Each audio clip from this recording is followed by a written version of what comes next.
การขนลุกสู้ชูชันในยามที่บำเพ็ญเพียรอยู่ในป่าตามคำถามของสานุโสนีพราหมณ์ในช่วงแรกทรงแสดงเหตุเป็นนันมากแต่ว่ากล่าวโดยสรุปก็คือว่าบุคคลใดก็ตามที่ดำรงอยู่ในกุศลมีกายวาจาใจที่บริสุทธิ์สะอาดปราศจากมลทินโทษที่ย้อนรำลึกไปแล้วจะมีความไม่สบายใจบุคคลเหล่านั้นก็จะมีอาการขนพองสยองกล้าวแต่ถ้าตรงกันข้ามไม่มีปัญหาเรื่องความประพฤติทางกายทางวาจาทางใจเมื่อย้อนกลับไปพิจารณาก็จะมีไปแต่ปีติโสมนัสความสงบอาการขนลุกพองสยองกล้าวก็ไม่เกิดขึ้น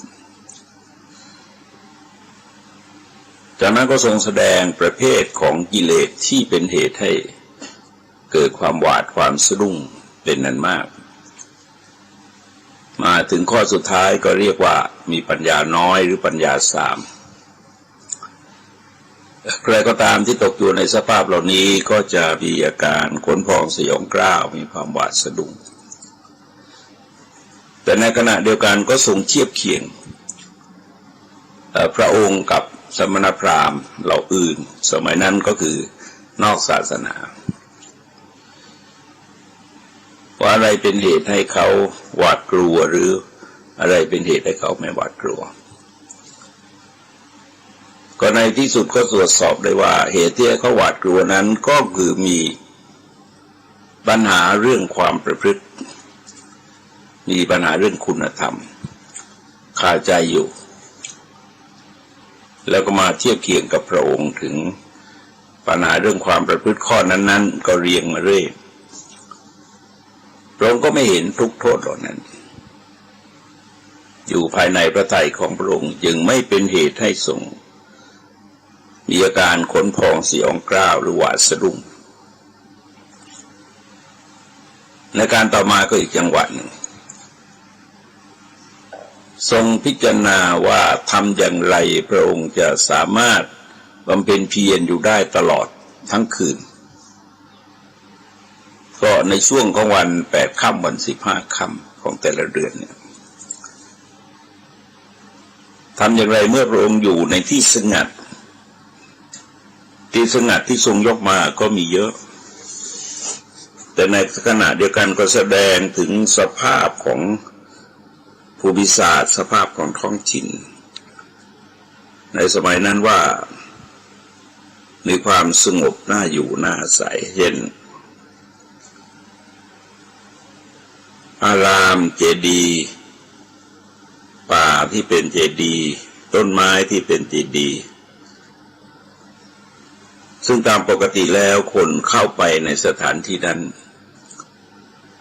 ก็มีอาการขนพองสยองกล้าวถ้ากระไรเราพึงเห็นความกลัวและสิ่งน่ากลัวนั้นดังนี้ต่อมาเมื่อถึงวันที่14 ค่ำหรือ15 ค่ำและที่8 ค่ำแห่งปักก็อยู่ในสถานที่เหล่านั้นเมื่ออยู่ในสถานที่เห็นปานนั้นเนื้อก็ดีนกยูงก็ดีทำไม่ให้ตกลงมาก็ดีหรือบลมพัดใบไม้ก็ดีก็เกิดความดำริอย่างนี้ว่าสิ่งที่มานั้นย่อมเป็นความกลัวและสิ่งที่น่ากลัวนั้นเกิดขึ้นแน่นอนก็ได้คิดหาวิธีแก้ไขว่าทำยังไงเราอยู่ห่างจากความกลัวและสิ่งน่ากลัวนั้นเถิดและความกลัวและสิ่งน่ากลัวมาถึงเราผู้อยู่ในอาการใดจะอยู่ในอาการนั้นขจัดความกลัวและสิ่งน่ากลัวนั้นเพราะพอความกลัวและสิ่งน่ากลัวเกิดขึ้นเวลานั้นอยู่ในอิริยาบถอะไร เดินจงกรมอยู่ก็เดินจงกรมจนหายกลัวนั่งสมาธิอยู่ก็นั่งสมาธิจนหายกลัวยืนจงกรมอยู่ก็ยืนจนหายกลัวแม้แต่นอนอยู่ก็จะนอนจนหายกลัวถ้ายังไม่หายกลัวก็จะไม่ลุกขึ้นจากสถานที่เหล่านั้นคือหมายความว่าจะอยู่ในอิริยาบถที่เกิดความกลัวนั่นแหละตราบใดที่ความกลัวยังไม่หายก็จะไม่ลุกขึ้นไม่เปลี่ยนอิริยาบถเหล่านั้นแล้วรับสั่งในช่วงต่อไปว่าพราหมณ์มีอยู่ที่สำนักพราหมณ์พวกหนึ่งสำคัญกลางคืนที่ยังเป็นกลางคืนอยู่แท้ๆว่ากลางวันสำคัญกลางวันที่ยังเป็นกลางวันอยู่แท้ๆว่ากลางคืนเรากล่าวอย่างนี้เพราะสมณพราหมณ์เหล่านั้นยังอยู่ด้วยความหลงหมายความว่าสับสนแม้แต่การเวลาเนี่ยก็แสดงว่าขาดความรู้เห็นตามความจริงของวันและเวลาเหล่านั้นส่วนพระองค์จะมีความชัดเจนว่ากลางคืนก็คือกลางคืนกลางวันก็คือกลางวันเมื่อบุคคลจะเรียกให้ถูกควรเรียกเราว่าสัตว์ผู้มีความไม่หลงเป็นธรรมดาเกิดแล้วในโลกเพื่อประโยชน์เกื้อกูลแก่คนเป็นนันมากเพื่อความสุขแก่คนเป็นนันมากเพื่อเป็นการอนุเคราะห์แก่ชาวโลกเพื่อประโยชน์เพื่อเกื้อกูลเพื่อความสุขแก่เทวดาและมนุษย์ทั้งหลายนี่ก็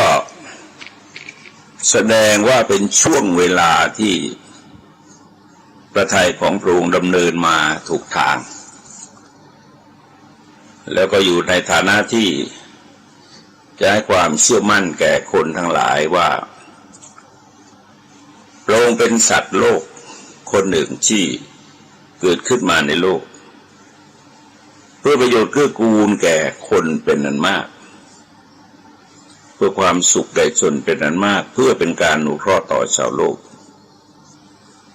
เพื่อประโยชน์เพื่อเกื้อกูลเพื่อความสุขแก่เทวดาและมนุษย์ทั้งหลายนี้คือเนื้อหาสาระหรือวัตถุประสงค์หลักของการบำเพ็ญเพียรตลอดการยาวนานจนได้มาตรัสรู้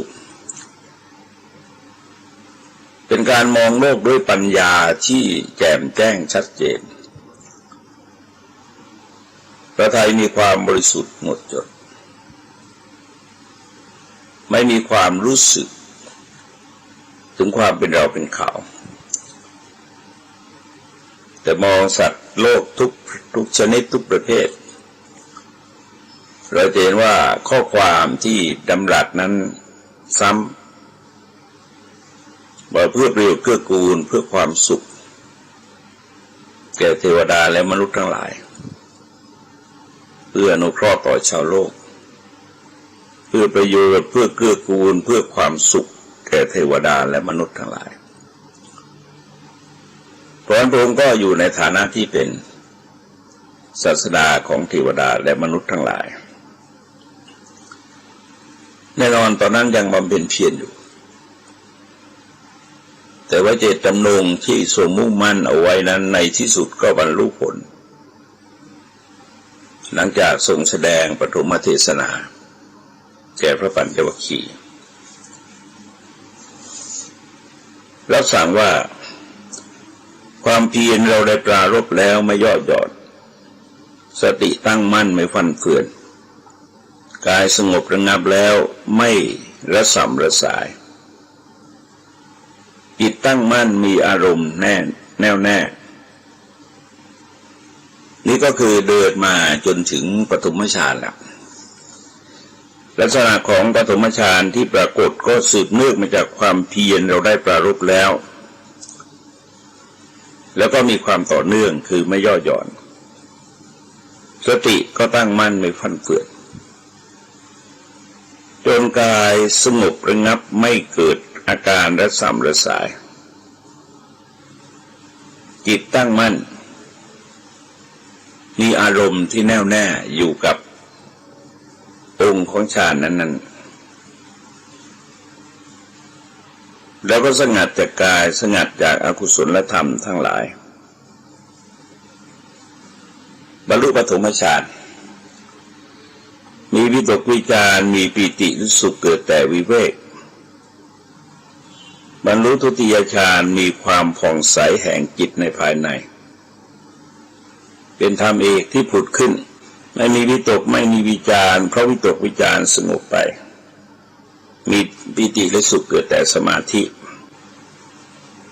อยู่มีอุเบกขามีสติสัมปชัญญะและเสวยสุขด้วยกายเพราะมีปิติสิ้นไปบรรลุตติยฌานที่พระยะทั้งหลายสรรเสริญว่าผู้ได้ฌานนี้เป็นผู้มีอุเบกขามีสติอยู่เป็นสุขบรรลุจตุตฌานไม่มีทุกข์ไม่มีสุขเพราะละสุขและทุกข์แล้วก็ดับโสมนัสและโทมนัสก่อนได้มีอุเบกขาให้จิตตั้งสติอยู่ในจิตอยู่ในที่สุดนี่ก็คือเรื่องปฐมฌานเวลาทรงอธิบายนั้นเป็นปริยายคือทรงอธิบายอย่างนี้ทุกทีหมายความว่าถ้าเราท่องไว้สักแห่งเนี่ยแต่ท่องไว้เทียบเคียงดูสภาพจิตของเรานะคือท่องเป็นบทอาขยานก็ได้ก็สามารถอธิบายได้แต่ว่ามันไม่ได้เกิดความเปลี่ยนแปลงที่จิตใจของเราก็ท่องไว้แล้วก็เทียบเคียงว่าจิตสิ่งที่ปรากฏแก่จิตในขณะนั้นมันสอดคล้องกับสภาพจิตของท่านที่บรรลุปฐมฌานมากน้อยแค่ไหนเพียงไรถ้าไม่สอดคล้องกันก็แสดงว่ายังมาไม่ถูกทางก็ไปเร่งที่ตัวความเพียรตัวสติสัมปชัญญะระลึกรู้อยู่กับอารมณ์ที่กำหนดระลึกก็แล้วแต่ว่าเราตั้งใจระลึกถึงอะไรอยู่ก็ระลึกให้มากครับจนอาการทั้งหลายที่เป็นกุศลธรรมปรากฏไปตามลำดับในชั้นแรกก็คือมีวิตกที่เป็นกุศลวิจารที่เป็นกุศลปีติสุขแล้วก็เอกคตาพอวันนี้เกิดขึ้นมันก็เหมือนกับที่ทรงอธิบายว่าเมื่ออริยมรรคแต่ละข้อเกิดขึ้นที่ตรงกันข้ามคืออะไรที่มันดับไปเป็นสมาธิเกิดขึ้นมิจฉาทิฏฐิดับไปสมาสังกัปปะเกิดขึ้นมิจฉาสังกัปปะดับไปเป็นต้นธรรมะก็เป็นอย่างเงี้ยเวลากุศลเกิดอกุศลก็ดับกุศลเพิ่มขึ้นอกุศลก็ลดลงอกุศลเพิ่มขึ้นกุศลก็ลดลงจนกว่ากุศลจะสมบูรณ์อกุศลจึงจะหมดไปอย่างสิ้นเชิงในขณะที่องค์ฌานเหล่านี้เขาเกิดขึ้นปฏิบัติธรรมซึ่งตรงกันข้ามกับองค์ฌานทั้งห้าคือกามฉันท์ซึ่งตรงกันข้ามกับเอกคตาก็สงบพยาบาทซึ่งตรงกันข้ามกับปีติก็สงบสุขซึ่งเกิดจากตรงกันข้ามกับอุทธัจจะกุกุจจะก็สงบแล้วก็วิตกวิจารซึ่งตรงกันข้ามกับวิจิกิจฉาก็สงบตกลงว่าวิตกทำหน้าที่สงบทีนมิทธะวิจารทำหน้าที่สงบวิจิกิจฉาปิติทำหน้าที่สงบพยาบาทสุขทำหน้าที่สงบอุทธัจจะกุกุจจะเอกคตาคือจิตที่ตั้งมั่นเป็นสมาธิก็ทำหน้าที่สงบกามฉันทะไปสงบทีหลังเลยเรื่องใหญ่กิเลสแรงเพราะว่าไปดับได้จริงๆที่อนาคามีมรรคนะทีนี้พอมาถึงทุติยฌานเนี่ย ตกวิจารมันสงบไปยังเหลือแต่สุขยังเหลือแต่ปีติสุขเอกคตาพอถึงตติยฌานปีติก็ดับไปยังเหลือแต่สุขกับเอกคตาพอถึงจตุตฌานสุขก็ดับไปยังเหลือแต่อุเบกขากับเอกคตาที่ทรงใช้คำว่าไม่มีทุกข์ไม่มีสุขเพราะละทุกข์และสุขระดับโสมนัสโทมนัสก่อนได้มีบุคคลเป็นเหตุให้สติบริสุทธิ์อยู่จากนั้นก็ทรงแสดงก็เรียกว่านิเทศแห่งปฐมฌานก็หมายความว่าสภาพจิตขององค์ตนนั้นอย่างที่รับสั่งแสดงไว้ในที่อื่นว่าเรานั้นเมื่อจิตตั้งมั่นเป็นสมาธิไม่หวั่นไหวไม่มีกิเลสปราศจากกิเลสเป็นจิตอ่อนโยนพร้อมที่จะน้อมไปเพื่อรู้และความรู้ก็เกิดผุดขึ้นเป็นการตอบปัญหาย้อนอดีตที่เราเคยมีปัญหามาในการก่อนว่าในอดีตการนานไกลนั้นเราเคยเกิดมาหรือไม่หรือว่าเราไม่เคยเกิดถ้าเราเคยเกิดเราเกิดเป็นอะไรเราเกิดเป็นอย่างไรมีสุขมีทุกข์อย่างไรต่อจากนั้นแล้วไปเกิดในที่ไหนเป็นต้นเป็นคำถามที่ตอบกันไม่หวาดไม่ไหวหรอกชั่วกับชั่วกันชั่วนิรันดรถึงแม้ว่าบางพวกจะไม่เชื่อแต่ก็ลังเลเพราะการเชื่อในเรื่องเหล่านี้ที่จริงก็ไม่ได้มีปัญหาอะไรเลยคือมันไม่ได้อยู่ที่เราเชื่อหรือไม่เชื่อมันอยู่ที่ความจริงมันเป็นยังไง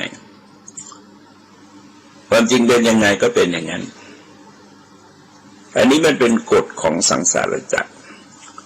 มันเป็นกฎที่มีอยู่ก่อนมนุษย์จะมาเกิดมนุษย์เมื่อเกิดก็เกิดตามกฎนี้สัตว์โลกทั้งหลายเมื่อเกิดก็เกิดอยู่ในกฎตรงนี้ก็คือกรรมนิยามกับจิตนิยามเป็นตัวหลักนะฮะตัวอื่นก็เป็นปัจจัยประกอบเพราะงั้นการระลึกชาติได้นั้นก็อธิบายว่าเมื่อจิตเป็นสมาธิบริสุทธิ์ผ่องแผ้วไม่มีกิเลสปราศจากอุปกิเลสอ่อนควรแก่การงานตั้งมั่นไม่หวั่นไหวอย่างนี้ย่อมโน้มน้อมจิตไปเพื่อปุเพนิวาสาติญาณเราเห็นว่าอาการทั้งหมดเป็นอาการของจิตที่บรรลุฌานก็หมายความว่าไม่สมบูรณ์หรอกแต่มันพร้อมที่จะพัฒนาปัญญาขึ้นไปมองย้อนอดีตไปได้แต่รับสั่งว่าเรานั้นย่อมระลึกชาติก่อนได้เป็นอันมากคือระลึกชาติหนึ่งบ้างสองชาติบ้างก็นับไปเรื่อยๆนะฮะก็นับต้องตัวยาแหละมันเยอะเหลือเกินตลอดถึงคำที่ทรงใช้นั้นเป็นภาษาที่เรานับไม่เป็นตลอดวิวัตกัปเป็นอันมากบ้างตลอดสังวัตกัปเป็นอันมากบ้างในภพโน้นเรามีชื่ออย่างนั้นมีโคดอย่างนั้นหมายความว่าสังวัตกัปวิวัตกัปตลอดสังวัตกัปสังวัตตะวิวัตตะนะสังวัตตะและวิวัตตะซ้อนกันสองอย่างตัวนี้นับไม่ไหวแล้วสังสารวัฏนี่มันยาวนานมาก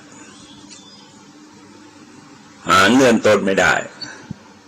หาไว้เมื่อไรก็เจออวิชชาทุกทีหมายความจะสาวต่อไปอีกก็ไม่ได้ว่าแต่ก็คืออวิชชานั่นแหละมันก็ไม่มีที่สิ้นสุดแล้วก็รู้รายละเอียดในแต่ละภพแต่ละชาติเจตชาตินั้นเรามีโคตรอย่างนั้นมีชื่ออย่างนั้นมีสถานะทางครอบครัวทางเศรษฐกิจทางสังคมอะไรก็แล้วแต่จะมีการอธิบายวิจิตรพิสดารอย่างไรอย่างในตัวอย่างที่ทรงแสดงเรื่องชาดกทั้งหลายนี่ โดยเฉพาะชาดกมันมีทั้งหมด550เรื่องที่ทรงแสดงยาวๆเนี่ยให้รายละเอียดค่อนข้างยาวก็คือในทศชาติชาดกนอกจากนั้นพวกเอกนิบาตทุกนิบาตทิกนิบาตจตุกนิบาตปัญจกนิบาตอะไรต่างๆเนี่ยก็เอามาเฉพาะประเด็นที่สอดคล้องกับปัญหาซึ่งเกิดขึ้นก่อนที่จะประรบเรื่องชาดกเหล่านั้นแล้วก็นำมาแสดงก็หมายความว่าในความเป็นจริงเนี่ยมันก็ดีกว่าที่เราระลึกถึงชาติเราปัจจุบันเนี่ยสมมติว่าจะให้ใครเขียนอัตชีวประวัติเล่ารายละเอียดต่างๆเราก็เล่าได้ไม่ละเอียดหรอกเพราะเราจะมีโลภะโทสะโมหะโดยเฉพาะโมหะนี่มันเลอะมันลืมเล่าไม่ละเอียดก่อนไปเจอแฟ้มเอกสารก็เก็บไปนานแล้วก็ลืมไปแล้วมันเป็นเรื่องอะไรก็เปิดขึ้นดูปรากฏว่าเป็นหลักฐานเป็นประกาศนียบัตรเป็นปริญญาบัตรรับรองเรื่องการศึกษาเรื่องตำแหน่งหน้าที่การงานต่างๆหลายแผ่นนะเราก็ดูว่าเราก็ลืมหมดแล้วว่าพศอะไรอายุเท่าไหร่เนี่ย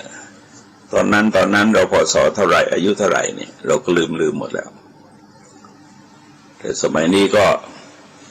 มีหลักฐานจารึกเอาไว้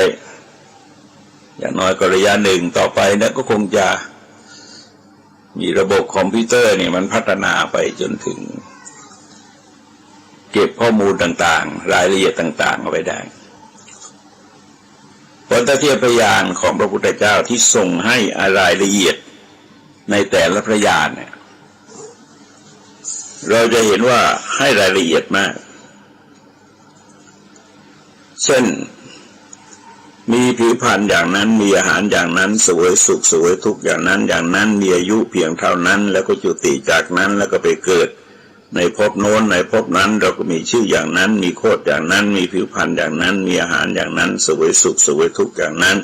กำหนดอายุเพียงเท่านั้นครั้นจุติจากภพนั้นก็ได้มาบังเกิดในภพนี้อะไรต่าง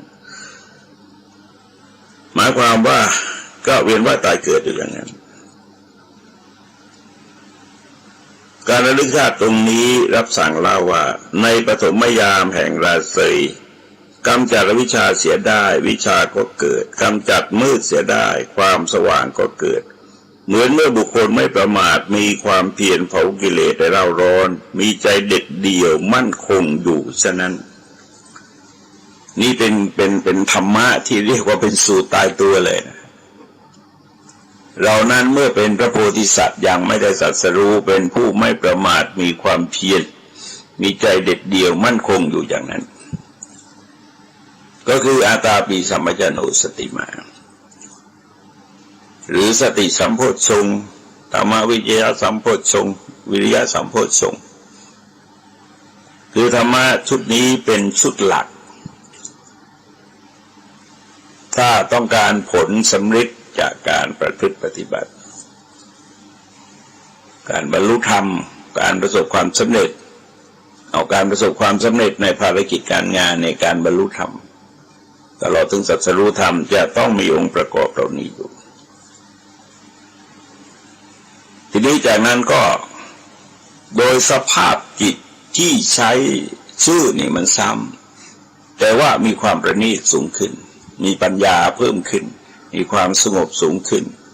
มีกิเลสลดลงมากขึ้นแต่มันยังไม่หมดนะรับสั่งว่าเมื่อจิตเป็นสมาธิบริสุทธิ์ผ่องแผ้วไม่มีกิเลสปราศจากอุปกิเลสอ่อนควรแก่การงานอ่อนเนี่ยคือใช้งานได้หมายความว่าจะพลิกจิตไปยังไงก็ได้ตามที่เจ้าของจิตก็ต้องการแล้วก็มีความตั้งมั่นมีความไม่หวั่นไหวอย่างนี้ได้น้อมจิตไปเพื่อรู้จุติและอุบัติของสัตว์ทั้งหลายเรานั้นเห็นสัตว์ผู้ที่กำลังจุติกำลังอุบัติ เลวบ้างประณีตบ้างผิวพรรณดีบ้างผิวพรรณสามบ้างได้ดีบ้างตกยากบ้างโดยที่ประจักษ์สุอันบริสุทธิ์ล่วงจากสุของมนุษย์ย่อมรู้ชัดซึ่งหมู่สัตว์ผู้เป็นไปตามกรรมว่าสัตว์เหล่านี้ประกอบด้วยกายทุจริตวจีทุจริตมโนทุจริตติเตียนพระอริยเจ้าเป็นมิจฉาทิฏฐิยึดถือการกระทำด้วยอำนาจมิจฉาทิฏฐิเบื่อหน้าแต่ตายเพราะกายแตกเข้าถึงอบายทุกขติวินิบาตนรกส่วนสัตว์เหล่านี้ประกอบด้วยกายสุจริตวจีสุจริต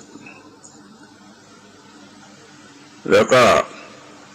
เมื่อหน้าแต่ตายเพราะกายแตกย่อมเข้าถึงสุคติโลกสวรรค์กระวังอุปบัติเลวประณีตมีผิวพรรณดีผิวพรรณทรามได้ดีตกยากเป็นต้นโดยนัยดังกล่าววิชาที่สองนี้ก็ทรงบรรลุในมัชฌิมยามแห่งราศีลักษณะการเกิดของวิชาก็เหมือนเดิมหมายความวิชาเกิดกำจัดความมืดเสียได้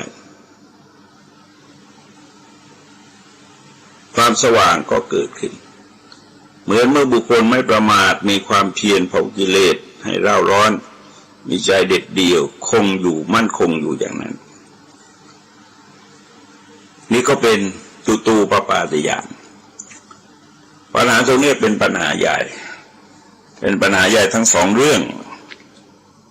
แต่ทีนี้เวลานี้ในวงการชาวพุทธเองทางพระทางฆราวาสโดยเฉพาะฆราวาสเนี่ยเขามีความคล่องตัวสูงในการพูดเรื่องนรกสวรรค์ในการพูดเรื่องญาณในการพูดเรื่องความรู้ที่ตนเองได้สัมผัสเนี่ยเขามีความคล่องตัวสูงแต่พระนั้นมันมีปัญหาเรื่องวินัยบางทีแม้ตัวเองจะรู้แจ้งเห็นจริงด้วยจิตของตัวเองแต่ว่าไปพูดไม่ได้อันนี้ปัญหาทางวินัยอยู่เยอะพระก็จะไม่ค่อยพูดในเรื่องเหล่านี้แต่ถ้าเราอ่านคำพูดของท่านที่ลูกศิษย์ของท่านคัดลอกเทปมามันก็ส่องในยาให้เห็นว่าท่านก็บอกโดยปริยายที่คนฟังซึ่งกำหนดติดตามก็จะเข้าใจว่าเวลานี้ท่านได้บรรลุแล้วก็เราก็ไปพิสูจน์ไม่ได้เราไม่มีปัญญามากพอก็ไปดูตอนท่านมรณภาพแต่กระดูกของท่านเป็นท่านก็เป็นพระธาตุก็แปลกประหลาดมหัศจรรย์ก็ทำให้เข้าใจว่าท่านเป็นพระอริยะก็คนที่บอกนั้นก็คือคนที่เคยเป็นอย่างนั้นรู้เห็นก็บอกกล่าวในเรื่องเหล่านี้แต่เราก็ไปเทียบเคียงกับเรื่องที่พระอรหันต์ท่านนิพพาน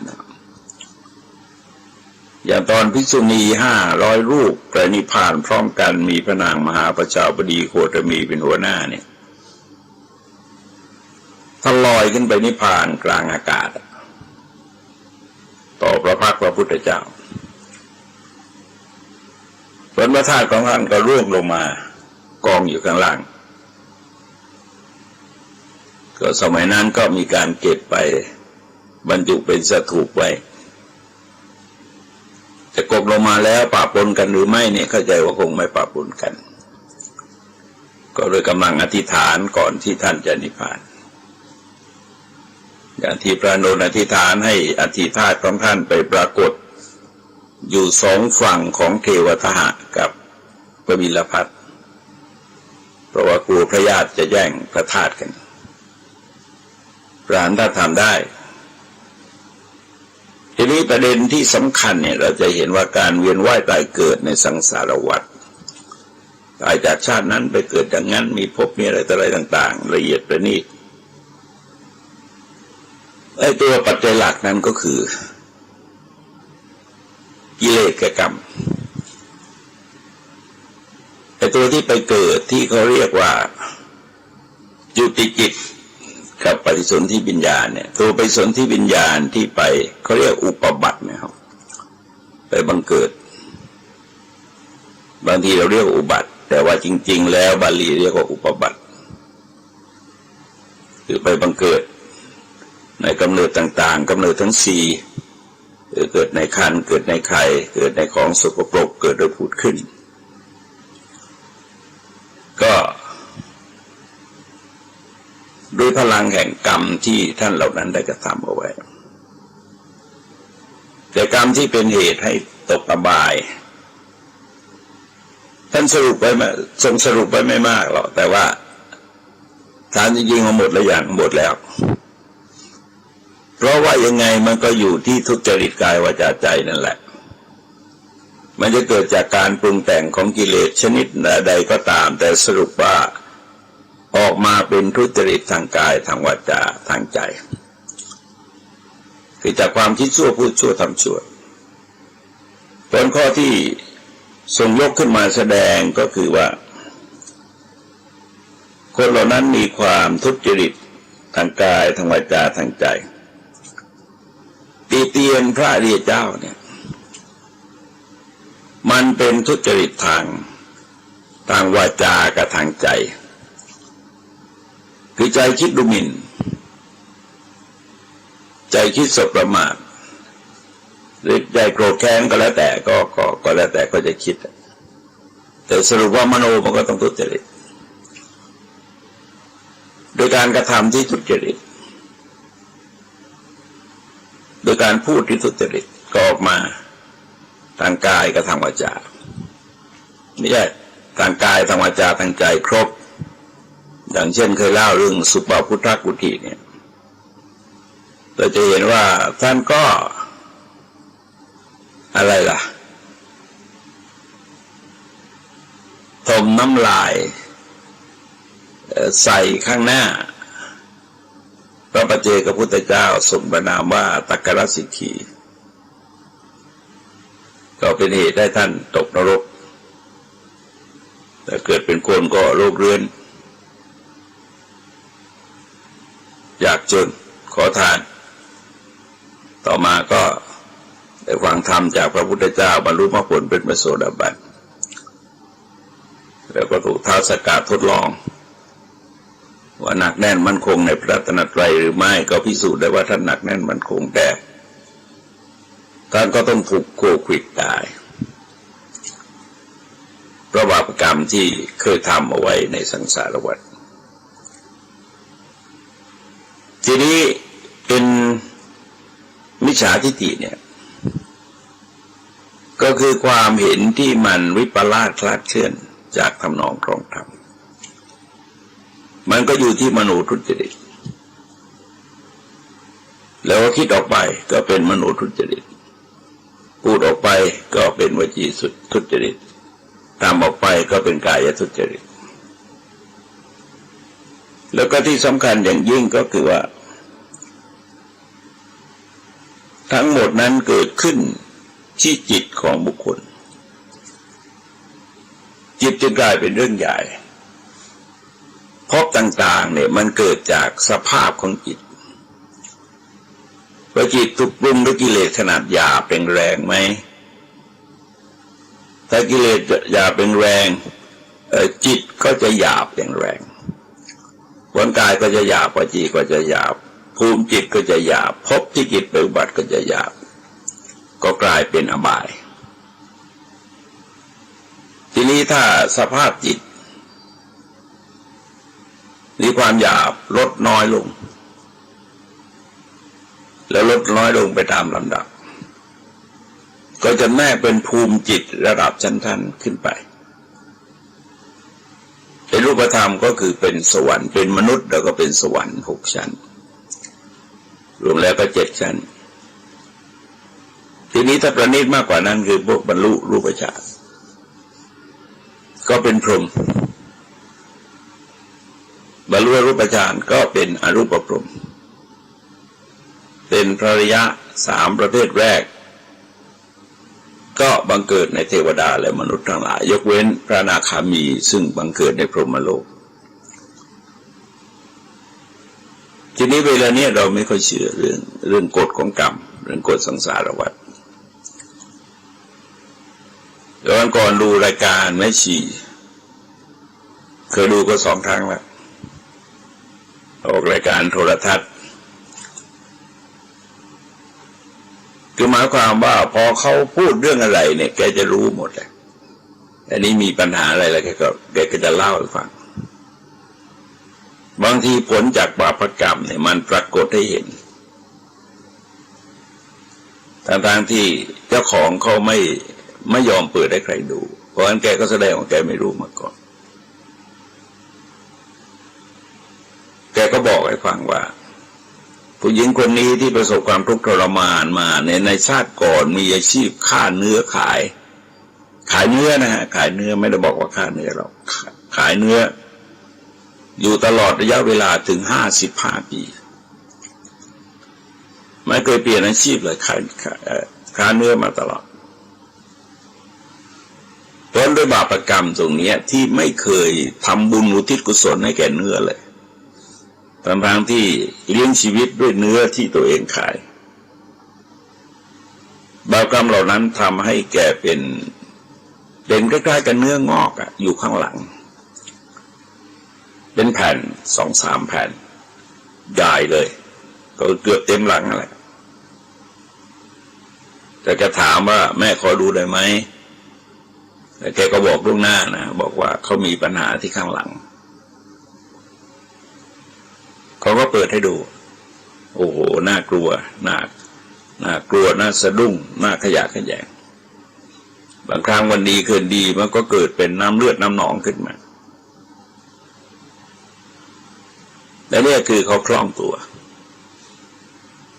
เป็นแม่ชีเนี่ยเป็นญาติโยมเนี่ยก็พูดได้แล้วก็คือยังนึกว่าเราก็น่าจะพัฒนาองค์กรนี้ขึ้นมาองค์กรแม่ชีเนี่ยนะองค์กรอุบาสกบาสิกาชุดขาวเป็นแนวหน้าที่จะบุกเข้าไปใกล้ชิดกับประชาชนสัมผัสกันได้จับต้องกันได้นั่งคุยนั่งใกล้ชิดกันได้ในกรณีที่บาปแรงๆเนี่ยไม่ชีเขาเรียกอะไรก็ไม่รู้แต่จะมีการโอบกอดแล้วก็ค่อยตบข้างหลังคือบางทีจะเป็นหน้าไม้หรือเปล่าก็ไม่รู้นะหรือคนเป็นอัมพฤกษ์เนี่ย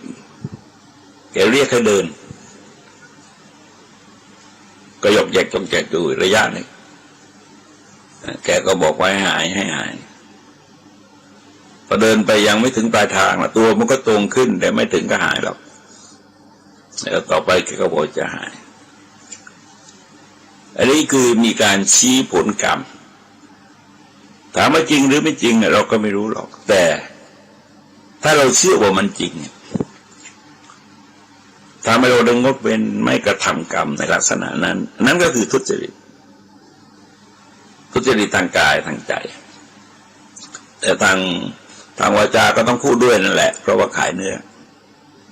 ก็ต้องลงบังครบในแต่ขึ้นสวรรค์ก็คือสุจริตกายวาจาใจแล้วก็ไม่ตีเตียนพระริยเจ้ามีความเห็นชอบ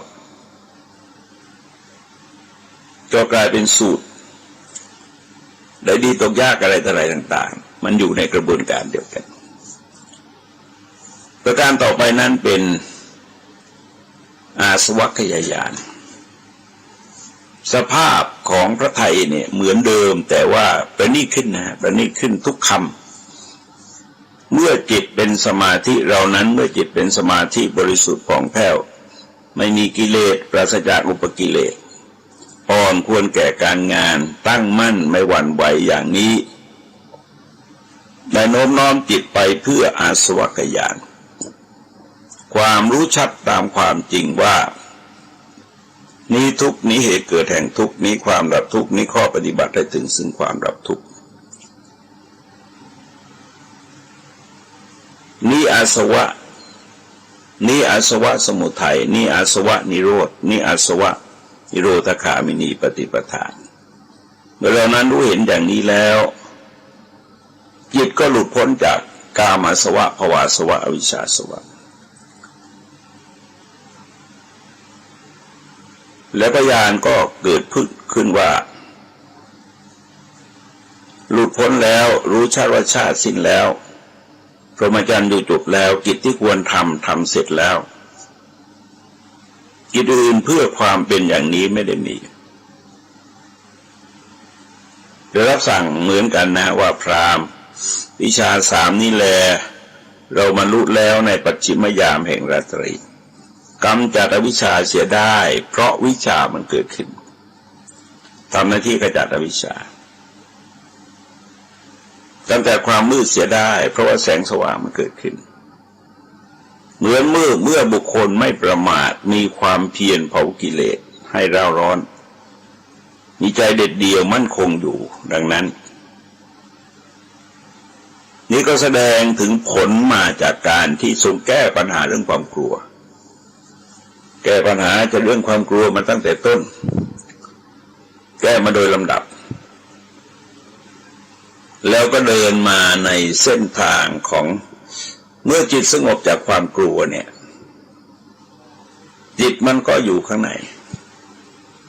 ก็ดูจิตตัวเองอยู่พอจิตเริ่มรวมกลัวเข้าก็เดินไปบนวิถีของสมาธิบรรลุฌานรูปฌานเราจะเห็นว่าไปแยกออกที่วิปัสสนาญาณวิปัสสนากรรมฐานที่หลังจตุตฌานแล้วก็จากนั้นก็ตัวความรู้ก็เกิดผุดขึ้นโดยสภาพจิตที่มีความสงบตั้งมั่นไม่หวั่นไหวแล้วก็ไม่มีอาการของกิเลสแม้จะยังไม่หมดก็ตามแต่ว่าอาการมันไม่ปรากฏแต่กลายกับน้ำที่ตกตะกอนแล้วก็น้ำใสนี่มันเยอะน้ำที่ตกตะกอนก็อยู่ข้างล่างมันไม่มีแรงกระแทกอะไรเพราะว่าการปฏิบัติในลักษณะนี้ก็ทรงอยู่ในป่าตอนอยู่ที่ต้นโพนั้นก็อยู่ลำพังพระองค์พอขับพญามารไปตั้งแต่ปฐมยามแห่งราตรีแล้วจากนั้นก็อยู่ลำพังเพิ่มจิตก็ดูจิตดูสภาพจิตแล้วแก้ไขสภาพจิตไปโดยลำดับพระเจ้าไม่ได้แก้ปัญหาจากข้างนอกเลยแก้ปัญหาเฉพาะภายในพระองค์ปัญหาใหญ่ว่ามนุษย์เราเนี่ยชอบแก้ปัญหาของคนอื่นรู้ความชั่วความผิดของคนอื่นหมดเลยสารพัดที่จะเอามาพูด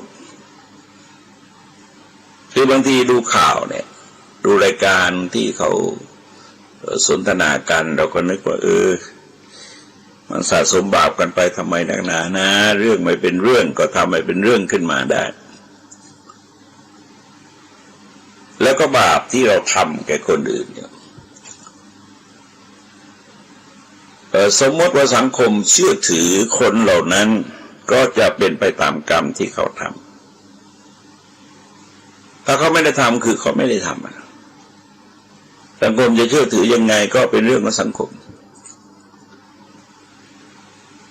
แล้วก็เดือดร้อนในชาติปัจจุบันแต่เราที่เบียดเบียนเขาด้วยทุจริตทางกายทางวาจาทางใจจะประสบความทุกข์ในอบายอีกกี่ภพกี่ชาติก็ไม่รู้พยายามคิดจะบ้างคิดถึงโลกหน้าให้มากคิดถึงบาปกรรมให้มากแล้วพยายามหลีกเว้นให้มากแต่สามารถทำได้อย่างน้อยที่สุดเนี่ยไปยังไม่ถึงไหนก็ปิดประตูนรกได้ก่อนก็แล้วกันถ้าเกิดเป็นมนุษย์ได้ก็ดีขึ้นถ้าเป็นสวรรค์ได้ก็ดีขึ้นแต่ว่าไม่ใช่ดีจริงหรอกเพราะภพชาติเหล่านั้นมันเป็นการพักชั่วคราวแล้วก็ต้องย้อนกลับมาสู่สังสารวัฏต่อไปอย่างนิเทศแห่งบุพเพนิวาสานตญาณที่ทรงแสดงเอาไว้ทุกท่านทั้งหลายเสียงธรรมจากมหาวิทยาลัยศรีปทุมในวันนี้ขอยุติไว้ด้วยเวลาเพียงเท่านี้ ที่สุดนี้ขอความเจริญงอกงามไพบูรย์ในธรรมจงมีแด่ท่านผู้ฟังทั้งหลายโดยทั่วกันสวัสดี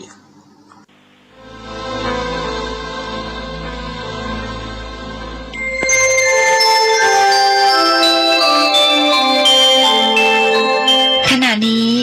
ท่านกำลังฟังสถานีวิทยุกระจายเสียง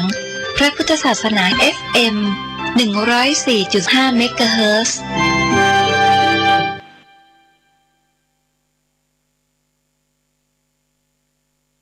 จันเอ๋ยจันเจ้าขอข้าวขอแกงขอผ้าห่มไม่ต้องแพงให้อุ่นกายข้าขอสมุดใช้ศึกษาให้ข้าได้เขียนขอยาให้โรงเรียนไว้ใช้รักษาขออาหารมื้อหน้าให้ข้าได้อีกขอเสื้อนิ่มๆไว้ใส่กันหนาวทุกๆเรื่องราวขอช่วยหนูหน่อยไม่ขอบ่อยๆแต่ครั้งเดียวหนาและขอสัญญาว่าจะเป็นเด็กดี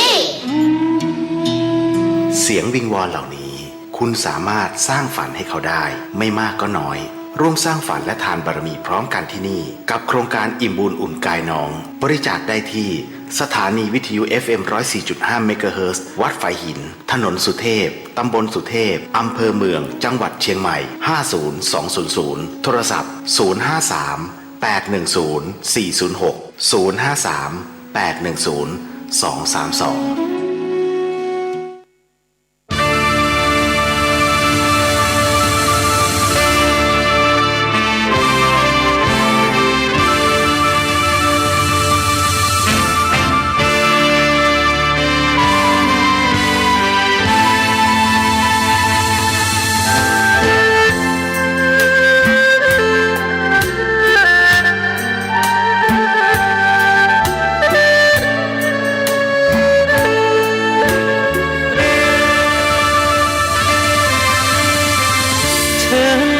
ปฏิบัติเข้าวัดก่อนสา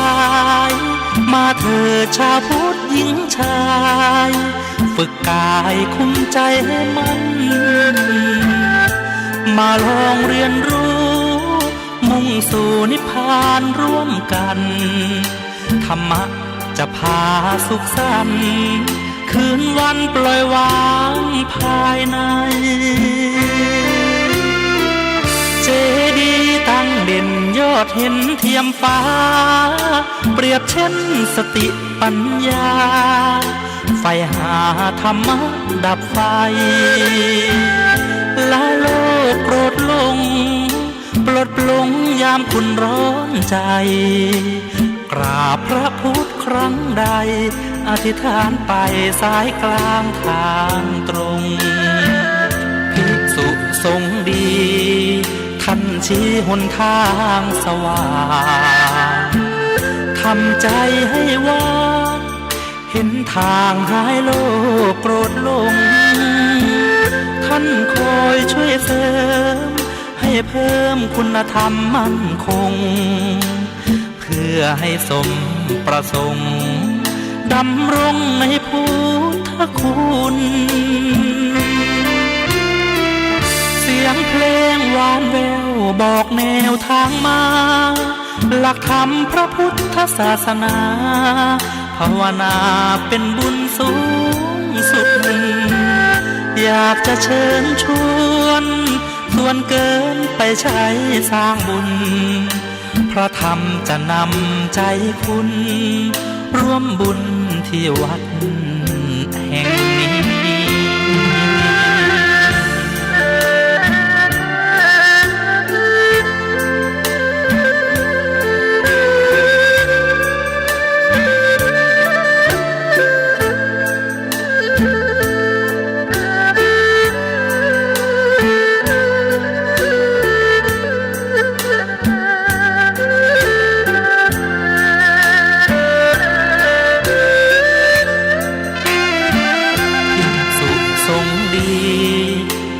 ชี้หนทางสว่า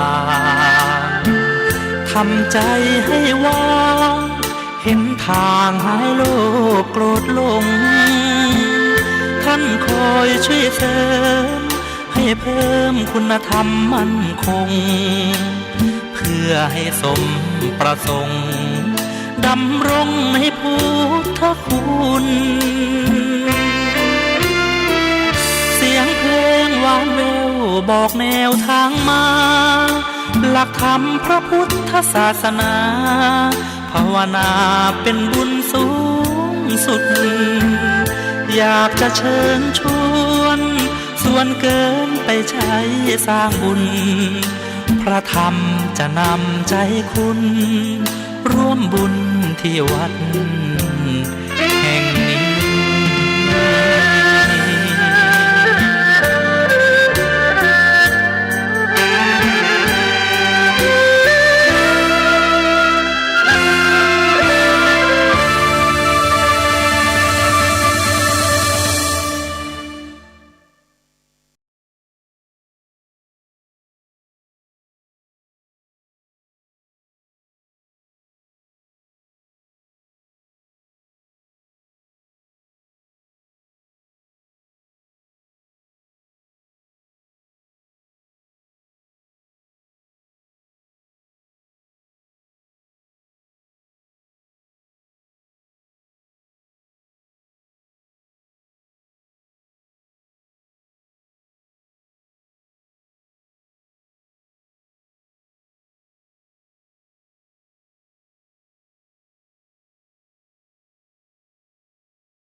ฟัง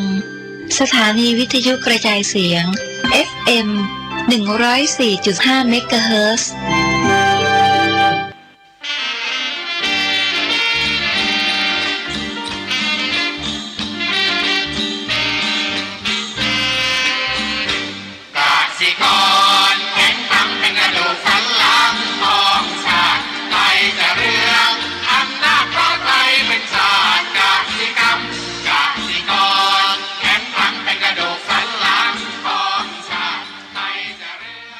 ที่นี่สถานีวิทยุ FM 104.50 เมกะเฮิรตซ์วัดฝายหินมหาวิทยาลัยเชียงใหม่จังหวัดเชียงใหม่รายการต่อจากนี้ไปขอเชิญท่านผู้ฟังทุกท่านเข้าสู่รายการดีมีคุณค่าน่าติดตามรายการเกษตรเพื่อชีวิตดำเนินรายการโดยกลุ่มรักเกษตรประสานงานโดยนายพิชัยคงพิทักษ์คณะเกษตรมหาวิทยาลัยเชียงใหม่หมายเลขโทรศัพท์ 053944030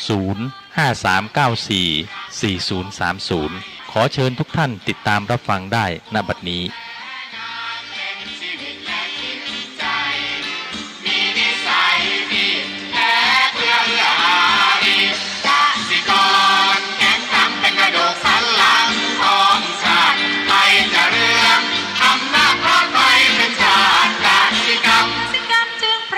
เป็นหลักมันอาชีพสำคัญผู้ไทยที่ไรสีใครจะเก็บใครจะแข็งแรงทวี สวัสดีครับท่านผู้ฟังพบกับรายการเกษตรเพื่อชีวิตสำหรับวันนี้เสนอเรื่องมาตรฐานการปฏิบัติการที่ดีทางการเกษตรก่อนเข้าสู่รายการก็มี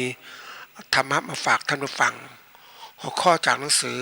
พจนานุกรมพุทธศาสตร์ฉบับประมวลศัพท์เรียบเรียงโดยประเทศเวทีประยุทธ์โตมหาจุฬาลงกรณราชวิทยาลัยพิมพ์เผยแพร่ปี 2533 หัวข้อธรรมะวันนี้คือประมาทคำว่าประมาทนะมาจากคำว่าปมาทะและปมาทะแปลว่าอะไรปมาทะแปลว่าความประมาทความเลินเล่อความเผลอเลอความขาดสติความปล่อยปละละเลยทีนี้การพวกนี้มันเกิดขึ้นอย่างไรก็เกิดขึ้นอย่างที่บอกว่าถ้าดูโทรศัพท์เป็นคำยาวว่าขาดความรอบคอบนะขาดความรอบคอบขาดนะความรู้สึกนะตระหนักนะในสิ่งที่ทำมันขาดตรงนี้มันเป็นเพราะอะไรมั้งมันเกิดจากการขาดสตินะเราไม่มีสติแล้วเผลอเลยไปนะสติความแปลว่าความนึกได้สัมปชัญญะแปลว่าความรู้ตัวทีนี้อีกตัวหนึ่งมันเกิดขึ้นก็ว่านะทะนงตัวทะนงนึกว่าตัวเองเก่งนี่ก็ไม่สนใจไม่ปรับปรุงตัวเองคิดว่ามันไม่มีอะไรเกิดขึ้นแล้วฉันเก่งอยู่แล้วเนี่ยไอ้ตัวเหล่านี้มันเกิดขึ้นจริงๆนะท่านผู้ฟังในทุกขณะเนี่ยจนกระทั่งที่ว่าพระเจ้าท่านตรัสไว้ว่าท่านทั้งหลายจงยังจิตทั้งปวงด้วยความไม่ประมาทเถิดเพราะทุกอย่างมันเกิดขึ้นด้วยความประมาทนั่นแหละมันผิดพลาดต่างๆประมาทมันเผลอเลอก็ความประมาทนะมันคือมันเป็นเรื่องที่ทำให้ชีวิตของเรานั้นตกระกำลำบากด้วยมันจุดเริ่มต้นด้วยความประมาทนี่แหละประมาทที่มันขาดสตินะถ้าเรามีสติในการกระทำทุกอย่างนั้นเราก็จะมีความสำเร็จคือมีความใส่ใจนะแล้วก็ถัดมาคืออย่าทะนงตนว่าฉันเก่งฉันดีเหมือนปัจจุบันเนี้ยสถานการณ์นะตอนแรกคนก็ไม่เคยคิดเท่าไหร่นะแต่เคยบอกท่านผู้ฟังไว้ว่าสถานการณ์ทางเศรษฐกิจคือการซื้อขายแลกเปลี่ยนสินค้ามันเชื่อมโยงกับสังคมเชื่อมโยงกับการเมืองการปกครองเชื่อมโยงกับสิ่งเรามันเชื่อมกันหมดมันเป็นระบบนั่นเองเราจะแยกพิจารณาทีละส่วนไม่ได้เราต้องพิจารณาที่ให้เห็นถึงว่าสิ่งทั้งหลายมันเกิดขึ้นเนี่ยเพราะมันอาศัยซึ่งกันและกันมันไม่ใช่ตัวเดียวโดดๆมันบางทีมันต้องอาศัยซึ่งกันมันเกิดมันมีตัวบอกเนี่ยอย่าง ประเทศเราถ้ามันมีคนไม่ดีปกครองประเทศมันก็สร้างความเสียหายที่เกิดขึ้นประเทศไทยถ้าเรามีคนประชากรไม่มีคุณภาพก็สร้างความเสียหายเกิดขึ้นมันเป็นอย่างเนี้ยจากความเสียหายจะเกิดขึ้นเมื่อไหร่ล่ะเกิดขึ้นเมื่อถึงวันเวลาที่มันเหตุการณ์มันสุกงอมนั่นเองมันสุกงอมก็จะเกิดขึ้นมันพร้อมกันปัจจัยต่างๆเพราะนั้นนักบริหารหรือผู้ประกอบการที่เขาเก่งๆเขาจะพิจารณาทุกๆปัจจัยเลยมองทุกๆปัจจัยที่เกี่ยวข้องแล้วก็ทำนายสิ่งต่างๆที่เกิดขึ้นได้เพราะเขาเห็นเนี่ยมันมีตัวชี้ก็ตัวชี้หลายตัวมารวมมองเนี่ยมันจะเป็นไปได้ไหมมันเป็นไปได้ตามนั้นอย่างที่ประเทศเรานั่นนะตอนนี้อาจจะเรียกว่าตกระกำลำบากเพราะเรานั้นไม่ได้สนใจปัจจัยทางเศรษฐกิจการเมืองการสังคมสิ่งแวดล้อมต่างๆแล้วก็ไม่สนใจก็คิดเราเคยดีอยู่ดีกินอย่างดีมีสุขอย่างเนี้ยมันก็เพลิดเพลินกับความกินดีอยู่ดีมีสุขเลยลืมหรือว่าถ้ามันเกิดเหตุการณ์ไม่ดีจะเป็นอย่างไรเหมือนถามผู้ชราภาพนะทำไมคุณถึงเป็นอย่างนี้ก็เขาไม่ได้มีเงินเนี่ยท่านผู้ฟังเขาแก่ชราก็เจ็บป่วยเนี่ยแล้วเขารับภาระนี่ก็เป็นปัญหาเขามากนะทีนี้ก็ถามว่าตอนที่เป็นหนุ่มเป็นสาวทำไมไม่จัดการเตรียมเงินเตรียมทองไว้สำหรับแก่ชราก็มันไม่รู้ก็คิดว่าชีวิตมันเพลินไปตอนนั้นก็แข็งแรงนะสามารถทำอะไรที่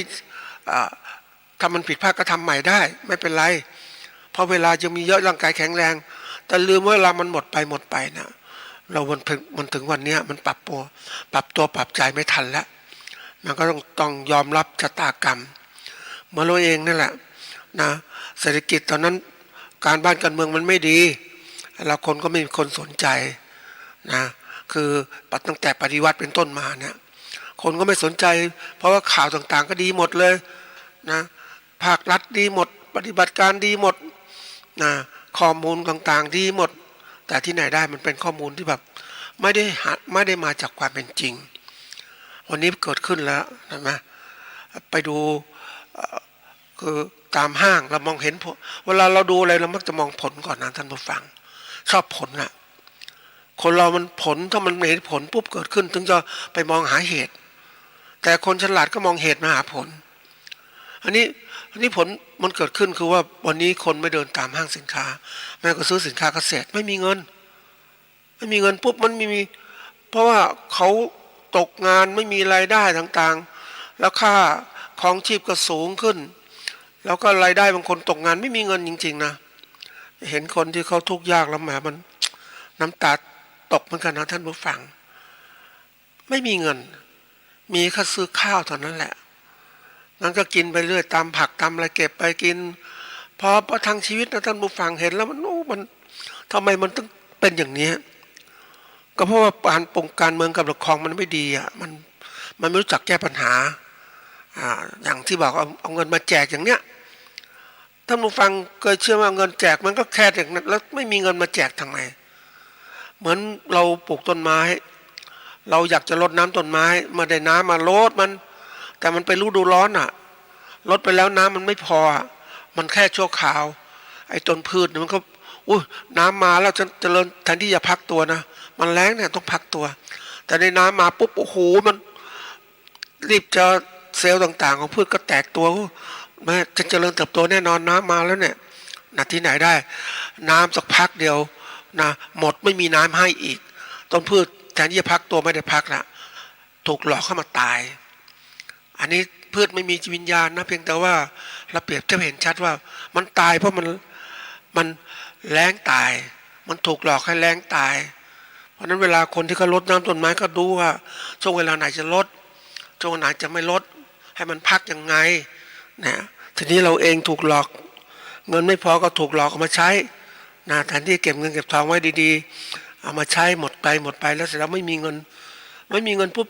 เห็นเลยว่ากระทบกระเทือนแล้วเธอห้างต่างๆก็ปิดตัวลงนะปิดกรุงเทพก็ปิดนะท่านผู้ฟังปิดหลายห้างทีเดียวเพราะไม่มีการที่เปิดห้างต้องใช้พลังงานไฟฟ้าปรับอากาศต่างๆเขาต่างๆทีนี้มันไม่มีคนเดินนะท่านผู้ฟังคนเดินนะมันก็น่าคิดนะท่านผู้ฟังเดินไปเนี่ยไม่มีใครซื้อของ บางคนจะซื้อของก็ซื้อทางอินเทอร์เน็ตดีกว่ามันถูกกว่าไม่ต้องมาเดินทีนี้คนเดินก็เดินทั่วไปมาเที่ยวรับแอร์เย็นๆสบายแต่ห้างมันไม่มีรายได้ท่านผู้ฟังไม่มีคนซื้อสินค้านะมันเป็นสิ่งที่โอ้โหมันโหดร้ายนะท่านผู้ฟังโหดร้ายอย่างคนที่เคยกินอยู่ดีกินดีแล้วเสร็จแล้วมาตกระกำลำบากโอ้โหมันหนักนะแต่เค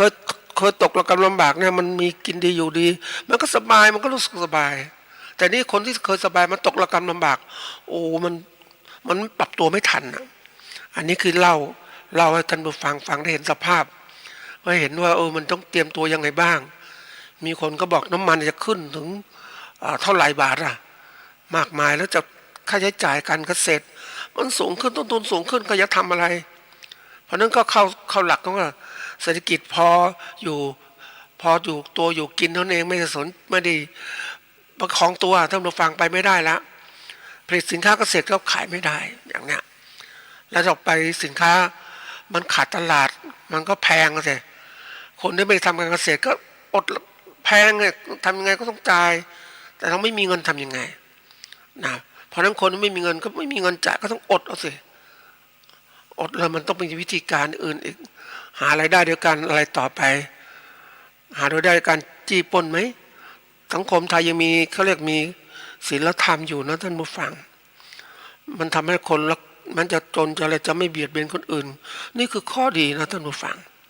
แต่สังคมถ้ามันอดมากๆเนี่ยนะต่างประเทศมันก็ปล้นกันนะขออาหารการกินไม่ได้ก็ฆ่าเลยอย่างเนี้ยมันอาจจะเกิดขึ้นก็ได้นะอย่าประมาทเพราะเหตุการณ์ต่างๆมนุษย์มันก็เป็นมนุษย์จริงๆแล้วเขาบอกว่ามันเป็นสัตว์โลกนะท่านผู้ฟังสัตว์โลกที่ยกระดับจิตใจให้สูงขึ้นแล้วเป็นมนุษย์นะแต่ถ้ามันหมดจิตใจที่สูงขึ้นมันตกไปการเป็นก็เรียกเป็นสันดานดิบมันก็เกิดขึ้นแล้วมันจะมีความโหดร้ายทารุณแล้วการโหดร้ายทารุณของมนุษย์ที่มีสติปัญญาเอามาใช้ในการโหดร้ายทารุณมันโหดมากๆนะน่ากลัวคือสัตว์มันทำร้ายด้วยกันที่สัญญาณของมันก็เป็นมันมีอะไรมีเขี้ยวมีเล็บมันก็สะกบกันกลับกันแต่มนุษย์ไม่ใช่นะมันไม่มีเขี้ยวมีเล็บแต่มันสั้นลงแต่มันสามารถฆ่าคนได้โดยยุทธศาสตร์ต่างๆด้วยวิธีเครื่องไม้เครื่องมือที่ประดิษฐ์ขึ้นมาแล้วบางคนได้ประดิษฐ์ด้วยมาเครื่องไม้เครื่องมือไม่พอบางคนจะใช้กลยุทธ์ของการที่ว่าวาจาหลอกลวงคนให้ฆ่ากันต่างๆเนี่ยวันนี้ต้องระมัดระวังนะการที่เราเข้าสู่หลักพุทธศาสนานั้นเข้าสู่ความเป็นจริงจะไม่โกหกหลอกลวงกันต่างๆนี่คือสิ่งสำคัญถ้าเราขาดพระพุทธศาสนานะคำสอนพระเจ้าไปใช้ในปฏิบัติเราจะเดือดร้อนอย่างมากแล้วทุกข์กายทุกข์ใจอย่างมากเลยสถานการณ์อย่างนี้ต้องเตรียมไว้นะท่านผู้ฟังอย่าประมาทเด็ดขาดดังสมที่ยกคำพูดว่าอัปปมาทะเนี่ยนะจับประมาทอันนี้ประมาทนะเราต้องไม่ประมาททำอะไรด้วยความที่มีสตินะเราก็ไม่ถือเนื้อถือตัววัฒนงตนฉันเก่งฉันดีไม่ใช่มันเปลี่ยนแปลงโลกมุมทางมันเปลี่ยนแปลงหมดนะมันเป็นสิ่งที่ต้องระมัดระวังนะวันนี้เราก็พูดถึงเรื่องของเขาเรียกว่าคือพูดถึงเรื่องเกี่ยวกับมาตรฐานการปฏิบัติการที่ดีทางการเกษตรคำว่ามาตรฐานเนี่ยก็คือว่าสิ่งที่ถือเป็นหลักสำหรับเทียบกำหนดนะการปฏิบัติการที่ดีคือการดำเนินการประกอบการเกษตรที่ดีที่มันให้ผลเนี่ยนะทางการเกษตรของเราคือการปลูกพืชเลี้ยงสัตว์ต่างๆเนี่ยมันต้องดีนะทีนี้เราต้องรู้ตรงนี้มีมาตรฐานเพราะอะไรมันเกิดขึ้นเนื่องจากว่าปัญหาของปัจจุบันที่มันเกิดขึ้นเนี่ยมันเกิดขึ้นมากทีเดียวนะท่านผู้ฟังเพราะว่าอะไรนะหัวข้อที่ยกหัวข้อนี้มาพูดเนื่องจากว่ามันมีสถานการณ์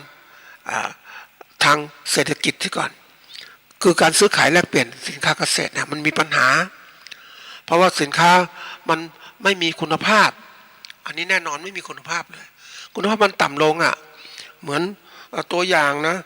ทุเรียนก็ดิบอย่างเนี้ยไม่สุกกล้วยก็ยังไม่แก่เลยเก็บมาแล้ว มะม่วงก็ยังไม่แก่แล้วเก็บมาขายเนี่ยความที่มันไม่มีคุณภาพเพราะหลักการปฏิบัติการที่ดีมันจะมีบอกทั้งหมดเลย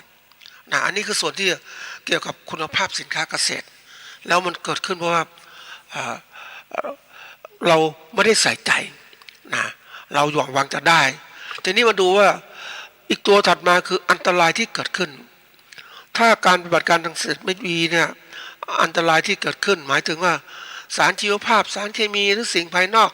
ในอาหารหรือสภาวะของอาหารที่มีโอกาสก่อให้เกิดผลเสียต่อสุขภาพ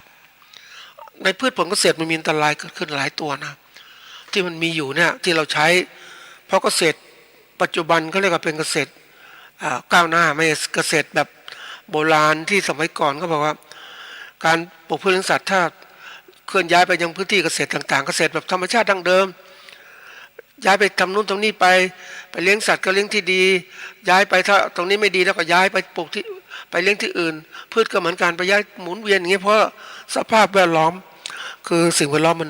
มันสมบูรณ์สมัยก่อนแต่ว่าเราเมื่อเราเริ่มที่จะลงหลักปักฐานอยู่กับที่แล้วเนี่ยเราก็ใช้การเกษตรแบบเขาเรียกว่า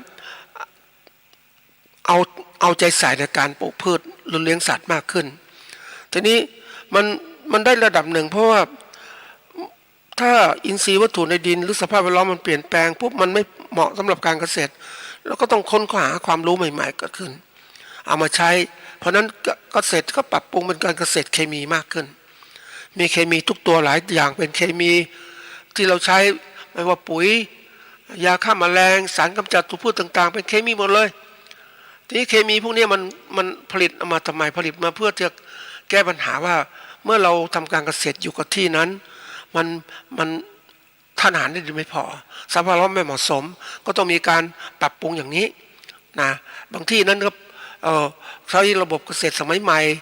เกษตรควบคุมสภาพแวดล้อมมีการสร้างโรงเรือนมีต่างๆเกิดขึ้นมากมายนี่การที่เป็นเกษตรเคมีนั้นมันมีเขาเรียกว่ามันมีวัตถุอันตรายทางการเกษตรเราเรียกว่าเพสติไซด์หมายถึงสารที่มีจุดหมายใช้เพื่อป้องกันทำลายดึงดูดขับไล่หรือควบคุมศัตรูพืชและสัตว์รวมถึงพืชและสัตว์ที่ไม่พึงประสงค์ไม่ว่าจะเป็นการใช้ระหว่างการปลูกการเก็บรักษาการขนส่งการจำหน่ายหรือระหว่างกระบวนการผลิตสินค้าเกษตรอาหารนะหรืออาหารมนุษย์เราอาหารสัตว์เนี่ยหรือเป็นสารที่อาจใช้กับสัตว์เพื่อควบคุมปรสิตภายนอกนะแล้วก็ให้ความหมายรวมถึงการสารควบคุมเจริญเติบโตของพืชสารทำให้ใบร่วงสารทำให้ผลร่วงสารยับยั้งการแตกยอดอ่อนสารที่ใช้กับ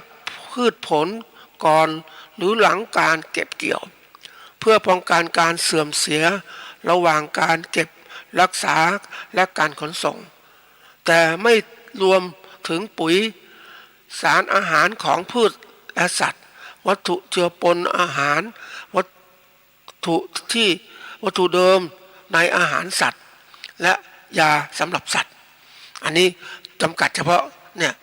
วัตถุดิบทางการเกษตรจริงๆมันถ้าเราดูศึกษาทุกอย่างที่ใส่ในทั้งหมดเนี่ยมันเป็นผลกระทบต่อเราทั้งนั้นแหละแล้วเสร็จแล้วกระทบอะไรก็เป็นพวกนี้เป็นสารพิษตกค้างบางครั้งเนี่ยวัตถุอันตรายทางการเกษตรใช้นานๆมันก็ตกค้างได้นะพวกของอย่างสารพิษตกค้างซึ่งหมายถึงสารตกค้างในสินค้าเกษตรที่เกิดจากการใช้วัตถุอันตรายทางการเกษตรและให้ความหมายรวมถึงกลุ่มอนุพันธ์ของวัตถุอันตรายทางการเกษตรอันได้แก่สารจากกระบวนการเปลี่ยนแปลงนะสารจากกระบวนการสร้างและสลายสารจากการทำปฏิกิริยาและสารที่ปนเปื้อนอยู่ในวัตถุอันตรายทางการเกษตรที่มีความเป็นพิษต่ออย่างมีนัยสำคัญอันนี้มันเรื่องจริงนะท่านผู้ฟังเราใช้สารมากๆก็ตกค้างนะสารฆ่าแมลงบางทีอย่างที่บอกว่าเกษตรกรเนี่ยนะเขาป้องกันอันตรายเพราะว่าในระหว่างปลูกพืชผักเนี่ยเขาก็มีศัตรูพืชผักมันกินอยู่แล้วเขาก็ใช้สารเคมีพวกนี้คุม ทีนี้ระหว่างที่จะขนส่งเขาก็ต้องคุมพิเศษอีกเพราะว่ามันกว่าจะถึงผู้ซื้อเนี่ยมันต้องอะไรนะต้องใช้เวลาเพราะนั้นถ้าแมลงมันวางไข่ไปแล้วในผักอย่างเนี้ยนะมันสารเคมีที่ใช้ในขณะนั้นมันอาจจะหมดอายุเสื่อมสลายไปเพราะฉะนั้นต้องใช้สารเคมีเพิ่มเข้าไปอีกกว่าที่ผลไม้หรือกว่าที่พืชผักจะถึงมือผู้บริโภคเพราะนั้นเขาก็อัดสารเคมีสารเขาเรียกว่าสารป้องกันศัตรูพืชหรือกำจัดศัตรูพืชไปเต็มที่เลยเพื่อให้มันพืชผักที่ส่งมาถึงมือผู้บริโภคจะได้ไม่มี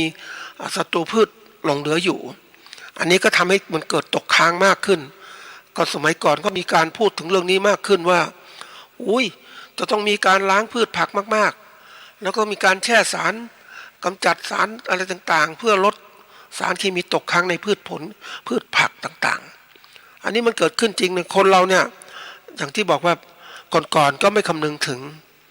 เราก็เลือกพืชผักนะมันเป็นธรรมชาติของเราอะเราต้องเลือกพืชผักสะอาดไม่มีศัตรูกันซื้อดีอันนี้นี่แต่รู้ไหมว่าบางครั้งมันก็มีสารเคมีปนเปื้อนมาอยู่มากแต่สัตว์พืชผักบางอย่างเนี่ยนะโอ้ยถ้ามันมีรอยศัตรูกินพืชกินมีตัวหนอนอยู่ไม่กินเพราะนั้นก็เลยขายไม่ได้นะพวกนี้ก็เป็นเรื่องธรรมดาแต่ว่าเรามองเห็นภาพชัดเจนว่าคนจะเลือกอาหารที่สะอาดนะแต่อาหารสะอาดบางครั้งก็มีสารเคมีปนเปื้อนอยู่แต่ถ้าสารพวกพืชผักที่มีแมลงกินอยู่เนี่ยบางทีก็ไปดูของนึกถึงตรงนี้ก็นึกถึงเกษตรกรที่เขาปลูกพืชผักส่งตลาดเขาจะมีส่วนหนึ่งของเขาไว้ปลูกเขาเรียกว่าถ้าปลูกไว้ส่งตลาดเนี่ยใช้สารเคมีเต็มที่เลยในระหว่างที่ปลูกนะเพราะว่าให้พืชผักเจริญเติบโตเต็มที่นะเพื่อจะให้มันดูดีส่งถึงมือผู้บริโภคนั่นแหละแต่ทีนี้ของเขาเองเนี่ยเขาไม่ฉีดเลยท่านผู้ฟังเขารู้ถึงคุณและโทษของสารเคมีเขาจะไม่ฉีดเขาจะเก็บของเขาไว้นะไม่ใช้ยาเคมีเขาก็ยามเก็บกินกำจัดศัตรูพืชแบบที่นี่จะใช้มือจับเอาเพราะว่าพวกหนอนมันกินก็จับเอาสลัดเอามันมีกินบ้างอะไรบ้างก็ไม่เป็นไรเพราะว่านั่นคือสิ่งที่เขาไม่ใช้สารเคมีปลอดภัยสำหรับเขาบางทีเนี่ยพูดถึงสารเคมีก็น่ากลัวนะท่านผู้ฟังไอ้ประเทศที่ผลิตมันคนเนี่ยมันฉลาดในการที่เอารัดเอาเปรียบคนอื่นเขาอะมันก็มีประเทศอย่างอเมริกาเป็นประเทศที่ผลิตสารเคมีมากมายทีเดียวเอามาขายทั่วโลกกันแหละนะบริษัทพวกเอกชนใหญ่ๆเนี่ยโอ้ยผลิตสารเคมีสารกำจัดตัวพืชสารกำจัดวัชพืชต่างๆในสัตว์ต่างๆก็มีเยอะแยะผลิตมาขายก็มาขายแถวเอเชียขายประเทศที่ด้อยพัฒนาต่างๆนี่แหละหรือประเทศที่ทำการเกษตรของเขาเนี่ยในอเมริกาเขาก็จะไม่ใช้นะสารพวกเนี้ยเขาจะใช้เฉพาะเซฟินเป็นสารที่ปลอดภัยต่อสัตว์เลือดอุ่นไอสัตว์เลี้ยงลูกด้วยนมตัวอื่นไม่ใช้เลยหายากทีนี้มาถึงประเทศไทยใช้ทุกตัวเลยพวกมันก็เก็บพวกประเทศที่เขาขายเนี่ยเขาก็เก็บข้อมูลต่างๆหมดมันจะเป็นปัญหาไหมเป็นอะไรไหมโอ้สมัยก่อนก็มีตัวหนึ่งที่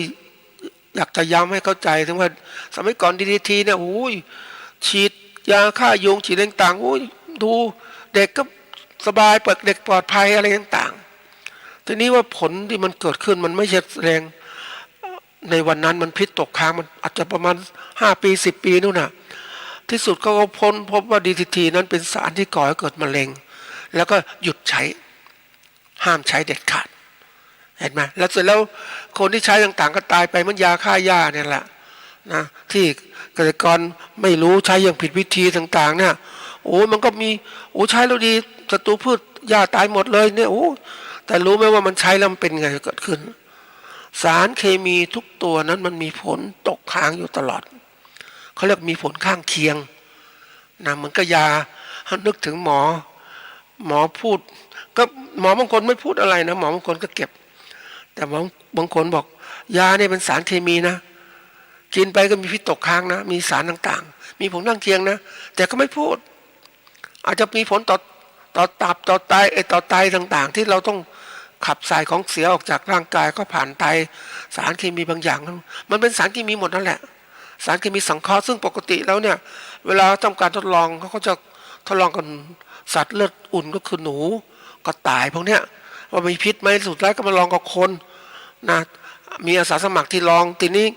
ผลมันเวลามันเกิดผลต่างๆมันไม่เห็นนะท่านผู้ฟังอาจจะปี2 ปีไม่เห็นอาจจะ3 ปี5 ปีนู่นถึงจะเห็นแล้วเราเห็นปุ๊บก็โอ้อันตรายหยุดใช้แต่ก่อนใช้เต็มที่เลยนะมันเป็นสิ่งที่น่ากลัวนะเพราะว่าโลกในปัจจุบันมันเป็นโลกของการใช้สารที่มีทุกตัวนะไม่ว่าจะเครื่องสำอางหรืออะไรต่างๆเนี่ยแล้วมีผลข้างเคียงยังนึกถึงอันตรายตัวหนึ่งนะท่านผู้ฟังซึ่งเกษตรกรก็ไม่ก็สนใจเพราะว่ายังไม่เห็นผลอย่างกรณีของการที่เผาขยะเผาใบหญ้าเผาเศษวัชพืชเศษพืชต่างๆมันเป็นสิ่งที่เป็นกิจกรรมของคนที่เขาเรียกคนเก่าคนแก่ไม่เรียกคนโบราณนะท่านผู้ฟังคนที่เขาอยู่กับสิ่งที่ดั้งเดิมอยู่กับธรรมชาติเดิมๆแต่เขาก็ถือว่าสิ่งที่เขาทำนั้นก็มันเป็นธรรมชาติอยู่แล้วไฟต้องไหม้ป่าเขาก็จุดไฟเผานู่นเผานี่เป็นเรื่องธรรมดาแต่ขณะที่เผานั้นมันขณะนั้นมันไม่เกิดผลอะไรเท่าไหร่เห็นชัดแต่จะเกิดผลอย่างที่บอกว่าปัจจุบันเนี่ย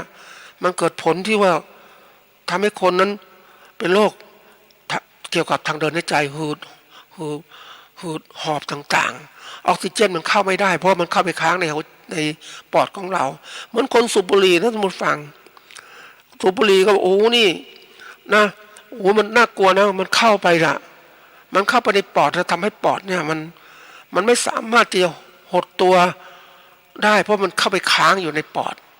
นะเขม่าต่างๆที่เข้าไปอยู่นะมันก็ทำให้กลายเป็นโรคถุงลมโป่งพองหุบไม่ได้หายใจลำบากมากเลยนะอันนี้เรื่องจริงนะแล้วคนหนุ่มคนสาวที่สูบบุหรี่ก็ไม่เห็นเลยแต่ไม่เคยดูว่ามันผลเสียอะไรบ้างในระยะยาวเนี่ยระยะสั้นมันทำให้คนรู้สึกสดชื่นหรือมีสารกระตุ้นบางอย่างก็สบายแต่ไม่มองเห็นข้างหน้าเป็นอย่างไรเห็นไหมนี่คือตัวอย่างแล้วเสร็จแล้วก็ตายเป็นมะเร็งตายเป็นอะไรตายวันนี้เราได้รับผลPM 2.5 หรืออะไรต่างๆนะมันก็หายใจไม่ก็ออกนะอย่างเราเคยทำงานกับพวกของสารควันต่างๆเนี่ยมานานเพราะนั้นเวลาที่รู้สึกว่าอายุมากขึ้นแหละมันก็เริ่มหายใจไม่เข้าออกใช่ไหมหายใจไม่เข้าออกมันอึดอัดมันเหมือนไม่สดชื่นนะต้องการสดชื่นก็ต้องใช้อะไรรู้ไหมท่านผู้ฟังเดี๋ยวนี้เขามีเครื่องตัวหนึ่งเขาเรียกเครื่องช่วยหายใจเครื่องช่วยใจบางคนก็มีออกซิเจนโอเคนั่นคือส่วนหนึ่งที่ทางการแพทย์ใช้แต่บางคนก็เรียกมันเดี๋ยวนี้มันจะเป็นพวกของเครื่องปั๊มอากาศเข้าไปนะปกติอากาศมันเข้าน้อยแต่ปั๊มเข้าไปในปอดให้มากขึ้นมันก็รับออกซิเจนมากขึ้นเหมือนกับธรรมชาติแต่ถ้าเครื่องใช้ไม่อยู่โอ้หายใจลำบากเห็นไหม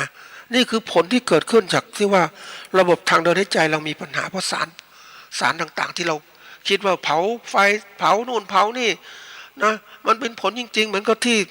นึกถึงเรื่องจริงคือพวกของที่เขาเผาเขาเรียกว่าเผาอิฐสมัยก่อนเขาเผาอิฐต่างๆเผาดินให้เป็นเขาเรียกว่าเป็นอิฐเอามาก่อสร้างนะทีนี้เขาใช้แกลบนั้นผงมันกลิ่นมันออกมากลิ่นการมีกลิ่นกับตัวบอกเหมือนกัน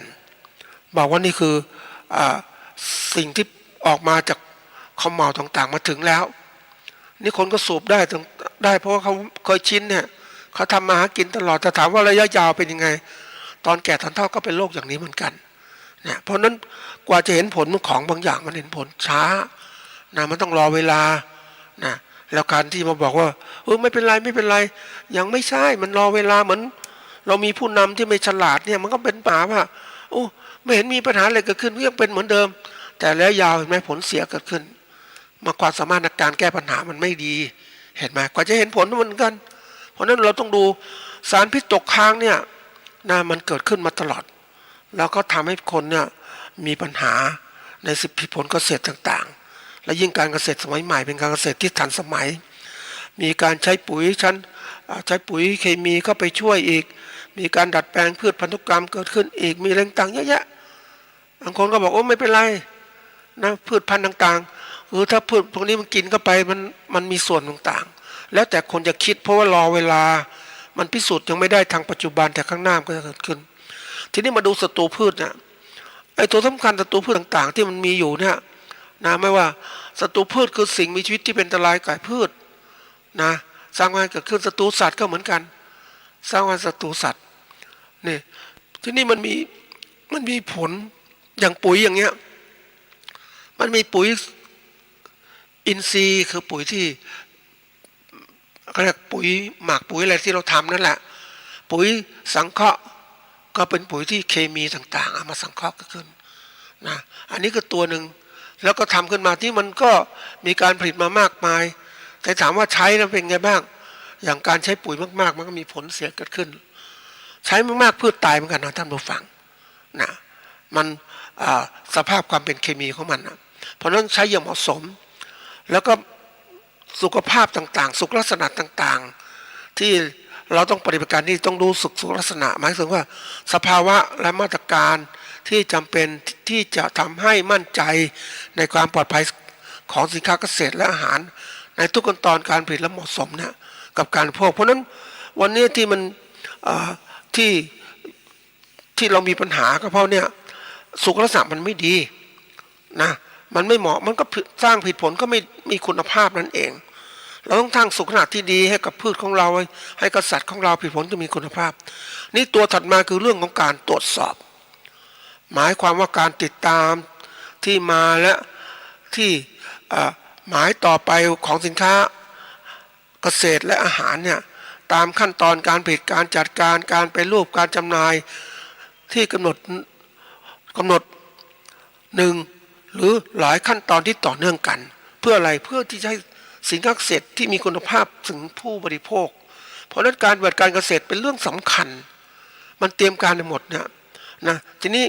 ตัวเนี้ยที่ยกมาพูดเพราะว่ามันมีปัญหาเกิดขึ้นในขณะนี้คือ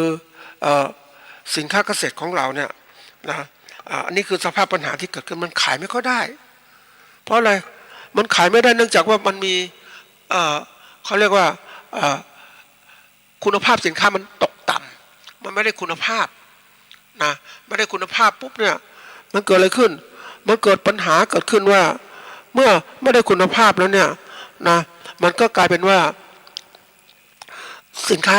อย่างที่ยกตัวอย่างเมื่อกี้ว่าทุเรียนเนี่ยถ้าเก็บมันแก่เต็มที่แล้วโอ้มันอะไรมันรสมีกลิ่นหอมมีกลิ่นอะไรต่างๆก็ว่ากันเนี่ยแล้วแต่กินอร่อยแต่ถ้าเก็บทุเรียนอ่อนไปขายมันไม่ได้มันเขียวไปหมดเนี่ย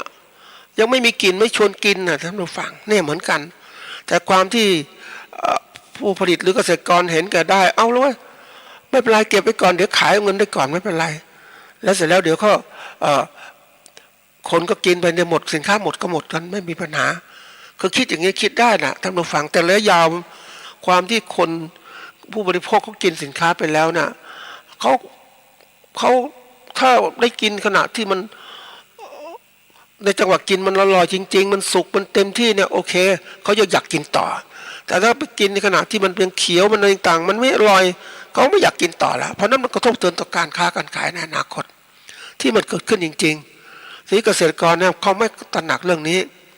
อย่างมะม่วงก็เก็บอ่อนมาขายอย่างเนี้ยเพราะขายก่อนได้เงินก่อนเพราะว่าเนื่องจากจะรอฤดูกาลเนี่ยมันอาจจะมีคู่แข่งเยอะก็รีบขายซะก่อนนะมันจะเป็นสิ่งที่มันทำลายคุณค่าของผลิตผลที่เหมาะสำหรับผู้บริโภคแล้วทำให้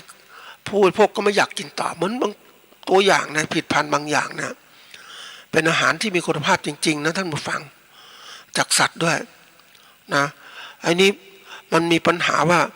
คือการผลิตไม่ปลอดภัยไม่ดีอ่ะคุณภาพปกติเนี่ยถ้าผลิตเสร็จแล้วเนี่ยนะอันนี้ไม่ยกตัวอย่างชื่อนะมันเป็นอาหารที่มีคุณภาพจากสัตว์ผลิตมาแล้วมีคุณภาพสูงมากเลย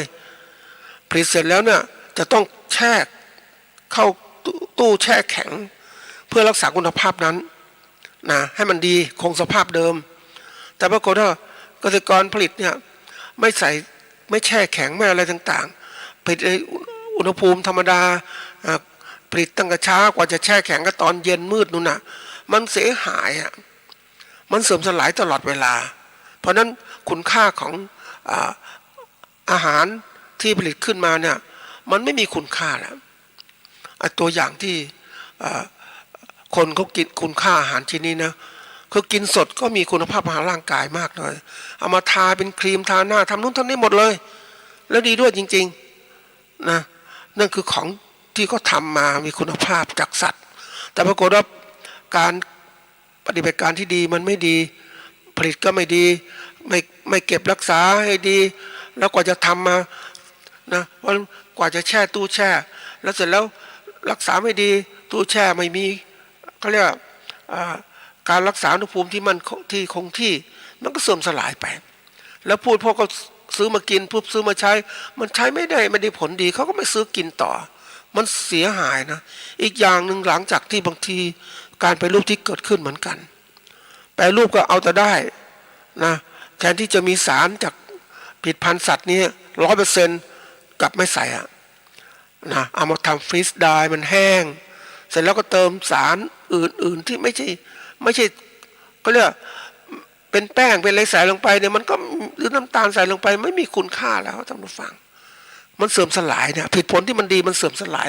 เพราะว่าการปฏิบัติที่ไม่ดีทางการเกษตรนั่นเองหรือการบริหารการที่ไม่ดีมันเกิดขึ้นนี่คือสิ่งที่เกิดขึ้นแล้วก็สถานการณ์เนี่ยมันทำให้การค้าขายสินค้าเกษตรเราไม่ดีไม่ดีแต่ก่อนถ้าเราเป็นผู้ที่ผลิตสินค้าเกษตรแต่ผู้เดียวโอเคไม่เป็นไรคนไงก็ซื้อของเราแต่มันไม่ใช่ท่านผู้ฟังมันมีปัญหาเกิดขึ้นมาว่ามันมีคู่แข่งมาแล้วคู่แข่งมันมาแย่งเราอะแล้วเราสิ่งที่เราเคยเรียกว่าเราเป็นอันดับหนึ่งเนาะแล้วนั้นไม่มีใครมาแข่งกับเราอะเราก็เป็นหนึ่งผูกขาดแต่ผู้เดียวแต่เมื่อมีคู่แข่งปุ๊บนะเอาเราสิสิ่งที่เราทำไว้เนี่ยในสินค้าเกษตรของเราที่แทนที่จะมีคุณภาพสูงมันมีคุณภาพต่ำไปนะพูดเพราะเขาไม่ใช่โง่เนี่ยเขาก็จำได้นี่ห่อนี้บริษัทนี้ทำนี้ฉันซื้อกินที่อื่นดีกว่าเนี่ยอันไหนที่ดีกว่าเขาจะเลือกไอ้คำว่าดีกว่าเนี่ยสำคัญมากมันทำให้เกิดการที่ว่าเกิดการแยกสินค้าเกษตรที่ผลิตแต่ละที่แตกต่างกันพวกเป็นคนแยกนะเพราะเขาเจ็บเขาโดนมาแล้วเนี่ยเขาก็ไม่ซื้อแล้วไอ้พวกที่ทำเขาเรียกเอาระดับเปรียบเขาไม่ซื้อแล้วนะเพราะนั้นก็ซื้อที่อื่นดีกว่านี่คือสิ่งที่มันเกิดขึ้นเพราะนั้นเราเองถ้าเรามองเนี่ยตัวอย่างที่มันเกิดขึ้นก็คือว่าไอ้นี่คือเป็นเหตุแห่งความเขาเรียกประมาทเกิดขึ้นขาดสติเนี่ยเหตุที่มันเกิดขึ้นจากความโลภอยากได้นะอยากได้อยากจะมีอยากจะอะไรต่างๆอยากขายเร็วๆอยากได้เงินเยอะๆฉันเอาฉันก่อนฉันได้เงินมาใส่กระเป๋าฉันก่อนคนอื่นจะเป็นไงก็ช่างอย่างนี้มันขาดความรับผิดชอบท่านผู้ฟังในฐานะผู้ประกอบการเกษตรที่ดีต้องมีความรับผิดชอบตั้งแต่การผลิตจนถึงเอาสินค้าที่ดีมีคุณภาพสู่ผู้บริโภคนั่นแหละนี่คือผู้ลักษณะผู้ประกอบการแต่ของเรานั้นมันมีคนอื่นมาจัดการแม้เราทำการเกษตรที่ดีนะแต่ผู้พ่อค้าที่ซื้อสินค้าเราไปเนี่ยก็ไปแปรรูปเปลี่ยนอื่นอีกแล้วก็นำสินค้านี้ไปให้ผู้บริโภคมันก็เสียหายทั้งระบบเพราะนั้นสิ่งที่มันเกิดขึ้นคือถ้าเป็นการเกษตรธรรมดาเกษตรกรธรรมดาก็ไม่มีโอกาสที่จะเรียกว่าทำกำไรได้สูงสุดแล้วก็มีโอกาสควบคุมคุณภาพสินค้า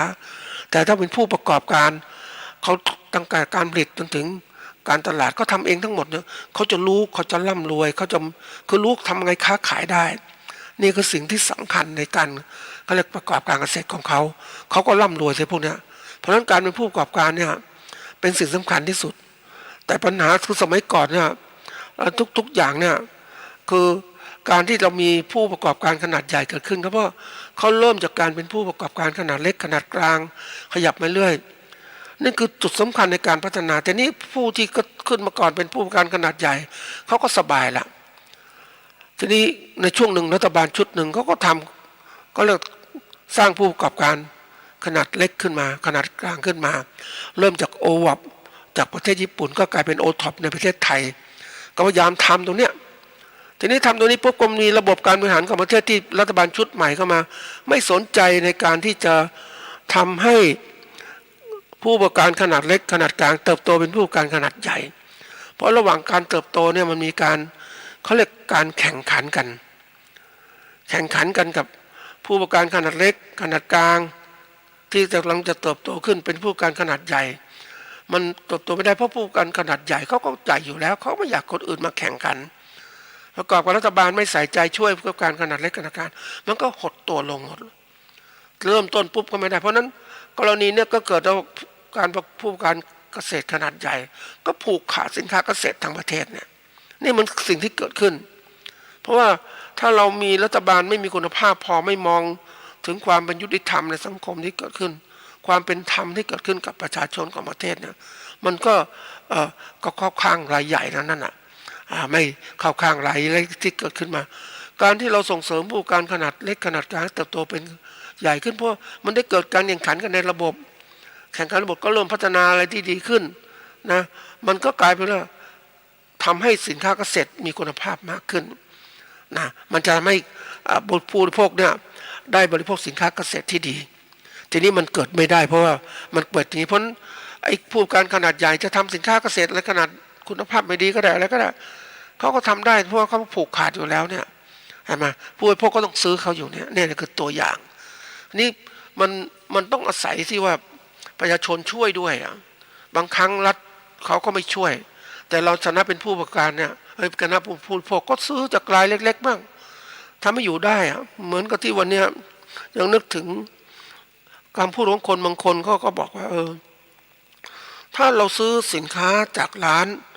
นะที่เขามาเติบโตเต็มที่สบายๆนะเราซื้อสินค้าจากร้านที่ชาวบ้านด้วยได้ไหมมันจะดีกว่าไหมเพื่อการกระจายรายได้เกิดขึ้นเขาอยู่ได้ให้เขาอยู่ได้แต่เราไปซื้อจากที่มันสะดวกสบายที่มีอยู่เนี่ยมันก็เป็นการทำลายหรือไม่ชั่วเกื้อกูลกับผู้ประกอบการขนาดเล็กหรือชาวบ้านหรือเกษตรกรเลยเขาก็เลยบอกว่าไปต้องซื้อเพราะฉะนั้นทำไมร้านต้องช่วยใครเขาอยู่ได้เพราะนั่นคือทำให้เขาอยู่มี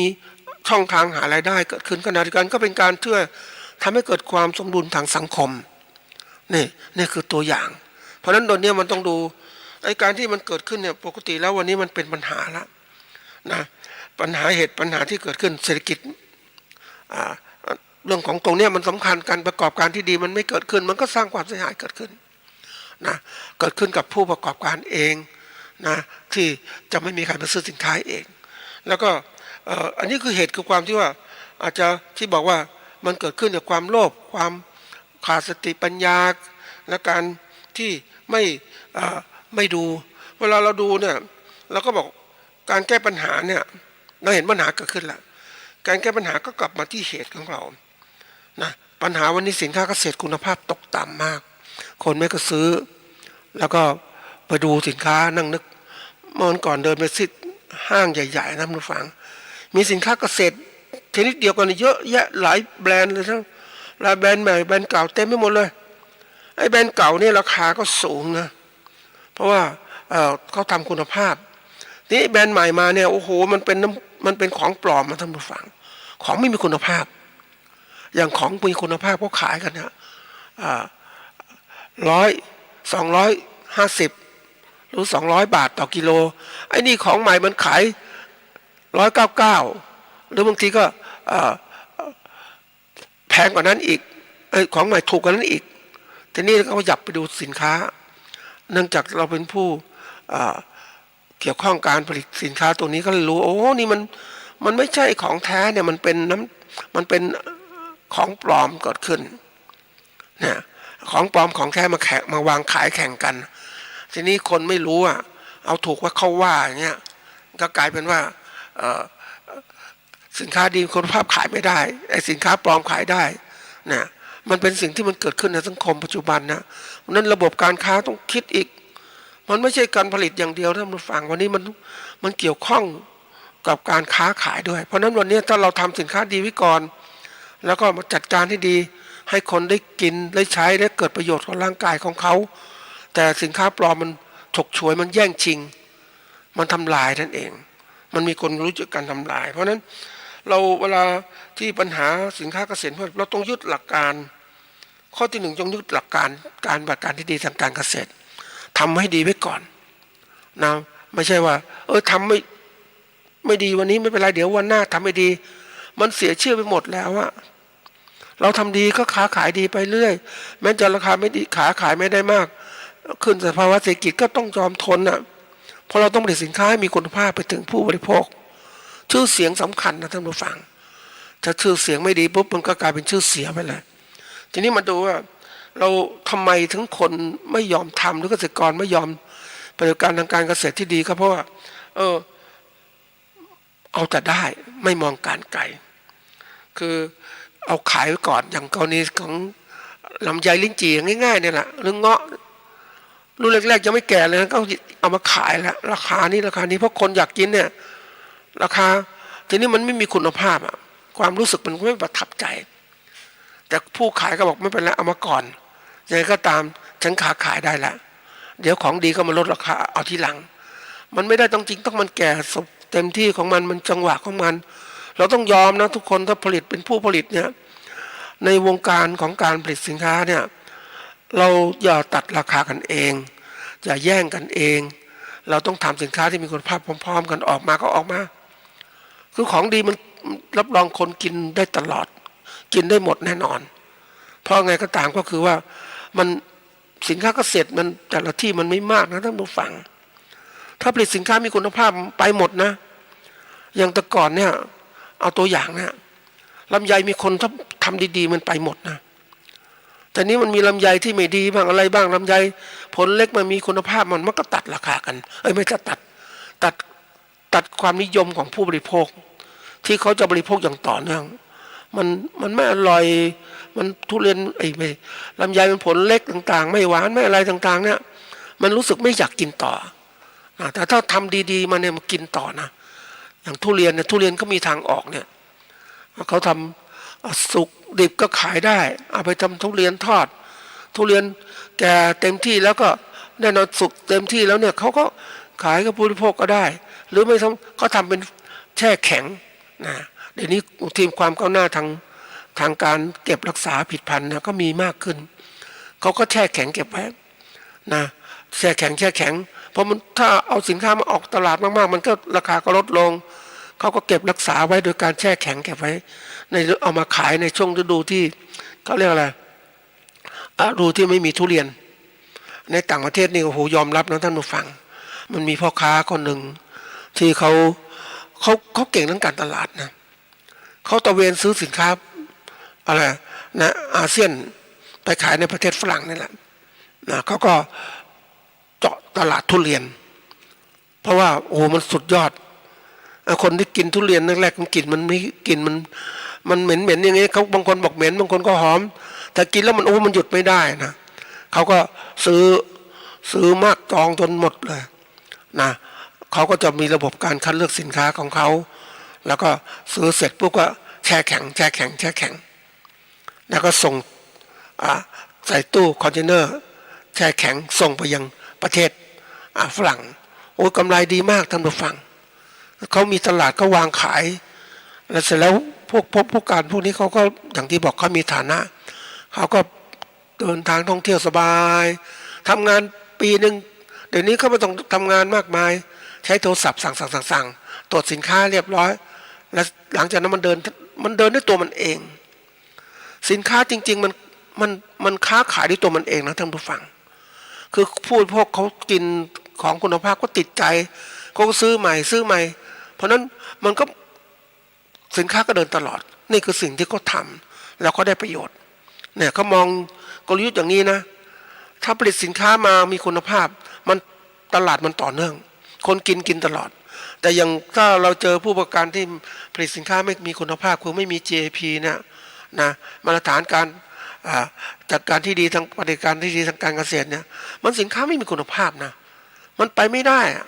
แล้วเราทำไมคนถึงทำเกษตรกรถึงทำก็เพราะความโลภนั่นแหละไม่มองการไกลถ้ามองการไกลปุ๊บเราเห็นเลยว่าสินค้าเกษตรของประเทศไทยนะแต่ละตัวมีคุณภาพถ้าทำดีมีคุณภาพนะอย่างทุเรียนรับแลอย่างเนี้ยมันเอกลักษณ์ของมัน ไม่จะปลอมปนมาทุเรียนรับแลเอาทุเรียนอื่นไปใส่ทุเรียนลาวไปใส่อย่างนี้ไม่ใช่เพราะทุเรียนที่มันมีคุณภาพมันขึ้นอยู่กับพื้นที่ด้วยนะสายพันธุ์พื้นที่ต่างๆการดูแลจัดการต่างๆมันเป็นเอกลักษณ์ของมันนะไม่ใช่ว่าที่ไหนได้อย่างเราเนี่ยบางที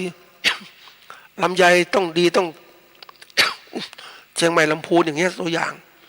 แต่เราเอาลำไยที่อื่นมาใส่ลำไยสมุทรสาครลำไยนู่นนี่ลำไยจันทบุรีมาขายแข่งมามันจริงๆบางที่มันก็เขาเรียกว่ามันคนละเวลานะแต่ว่าปัจจุบันเขาเรียกมีเทคโนโลยีการที่ทำให้ลำไยออกดอกในช่วงต่างได้เพราะนั้นมันก็จังหวะมันก็ออกมาเจอกันก็ได้นะพร้อมๆกันเพราะนั้นก็ของแต่ละที่ไม่มีคุณภาพแตกต่างกันมันก็ทำลายได้เหมือนกันเพราะนั้นถ้าเรามองการไกลปุ๊บเราก็เห็นเลยว่าอย่าโลภต้องทำแล้วสำคัญที่สุดในการปฏิบัติการที่ดีนั้นคือการแก้ปัญหาคือการลงมือปฏิบัติด้วยอุดมการณ์ด้วยความที่เรามีจุดมุ่งหมายเพื่อการทำให้สินค้าเกษตรมีคุณภาพเราก็ต้องทำอย่างนี้นะลงมือปฏิบัติทันที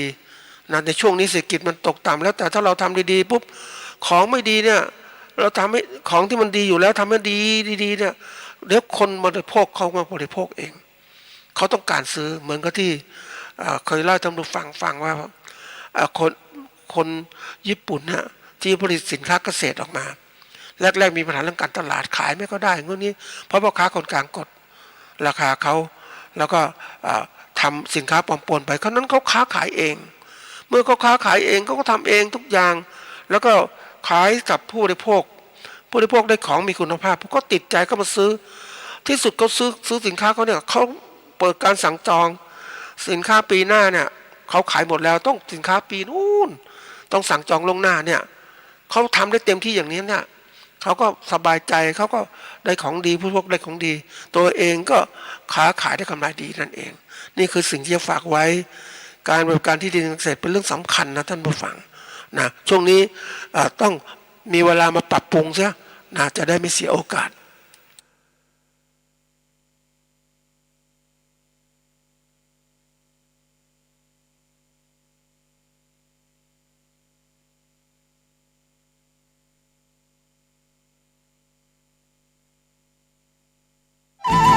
ที่จบไปแล้วนั้นเป็นรายการเกษตรเพื่อชีวิตดำเนินรายการโดยอาจารย์พิชัยคงพิทักษ์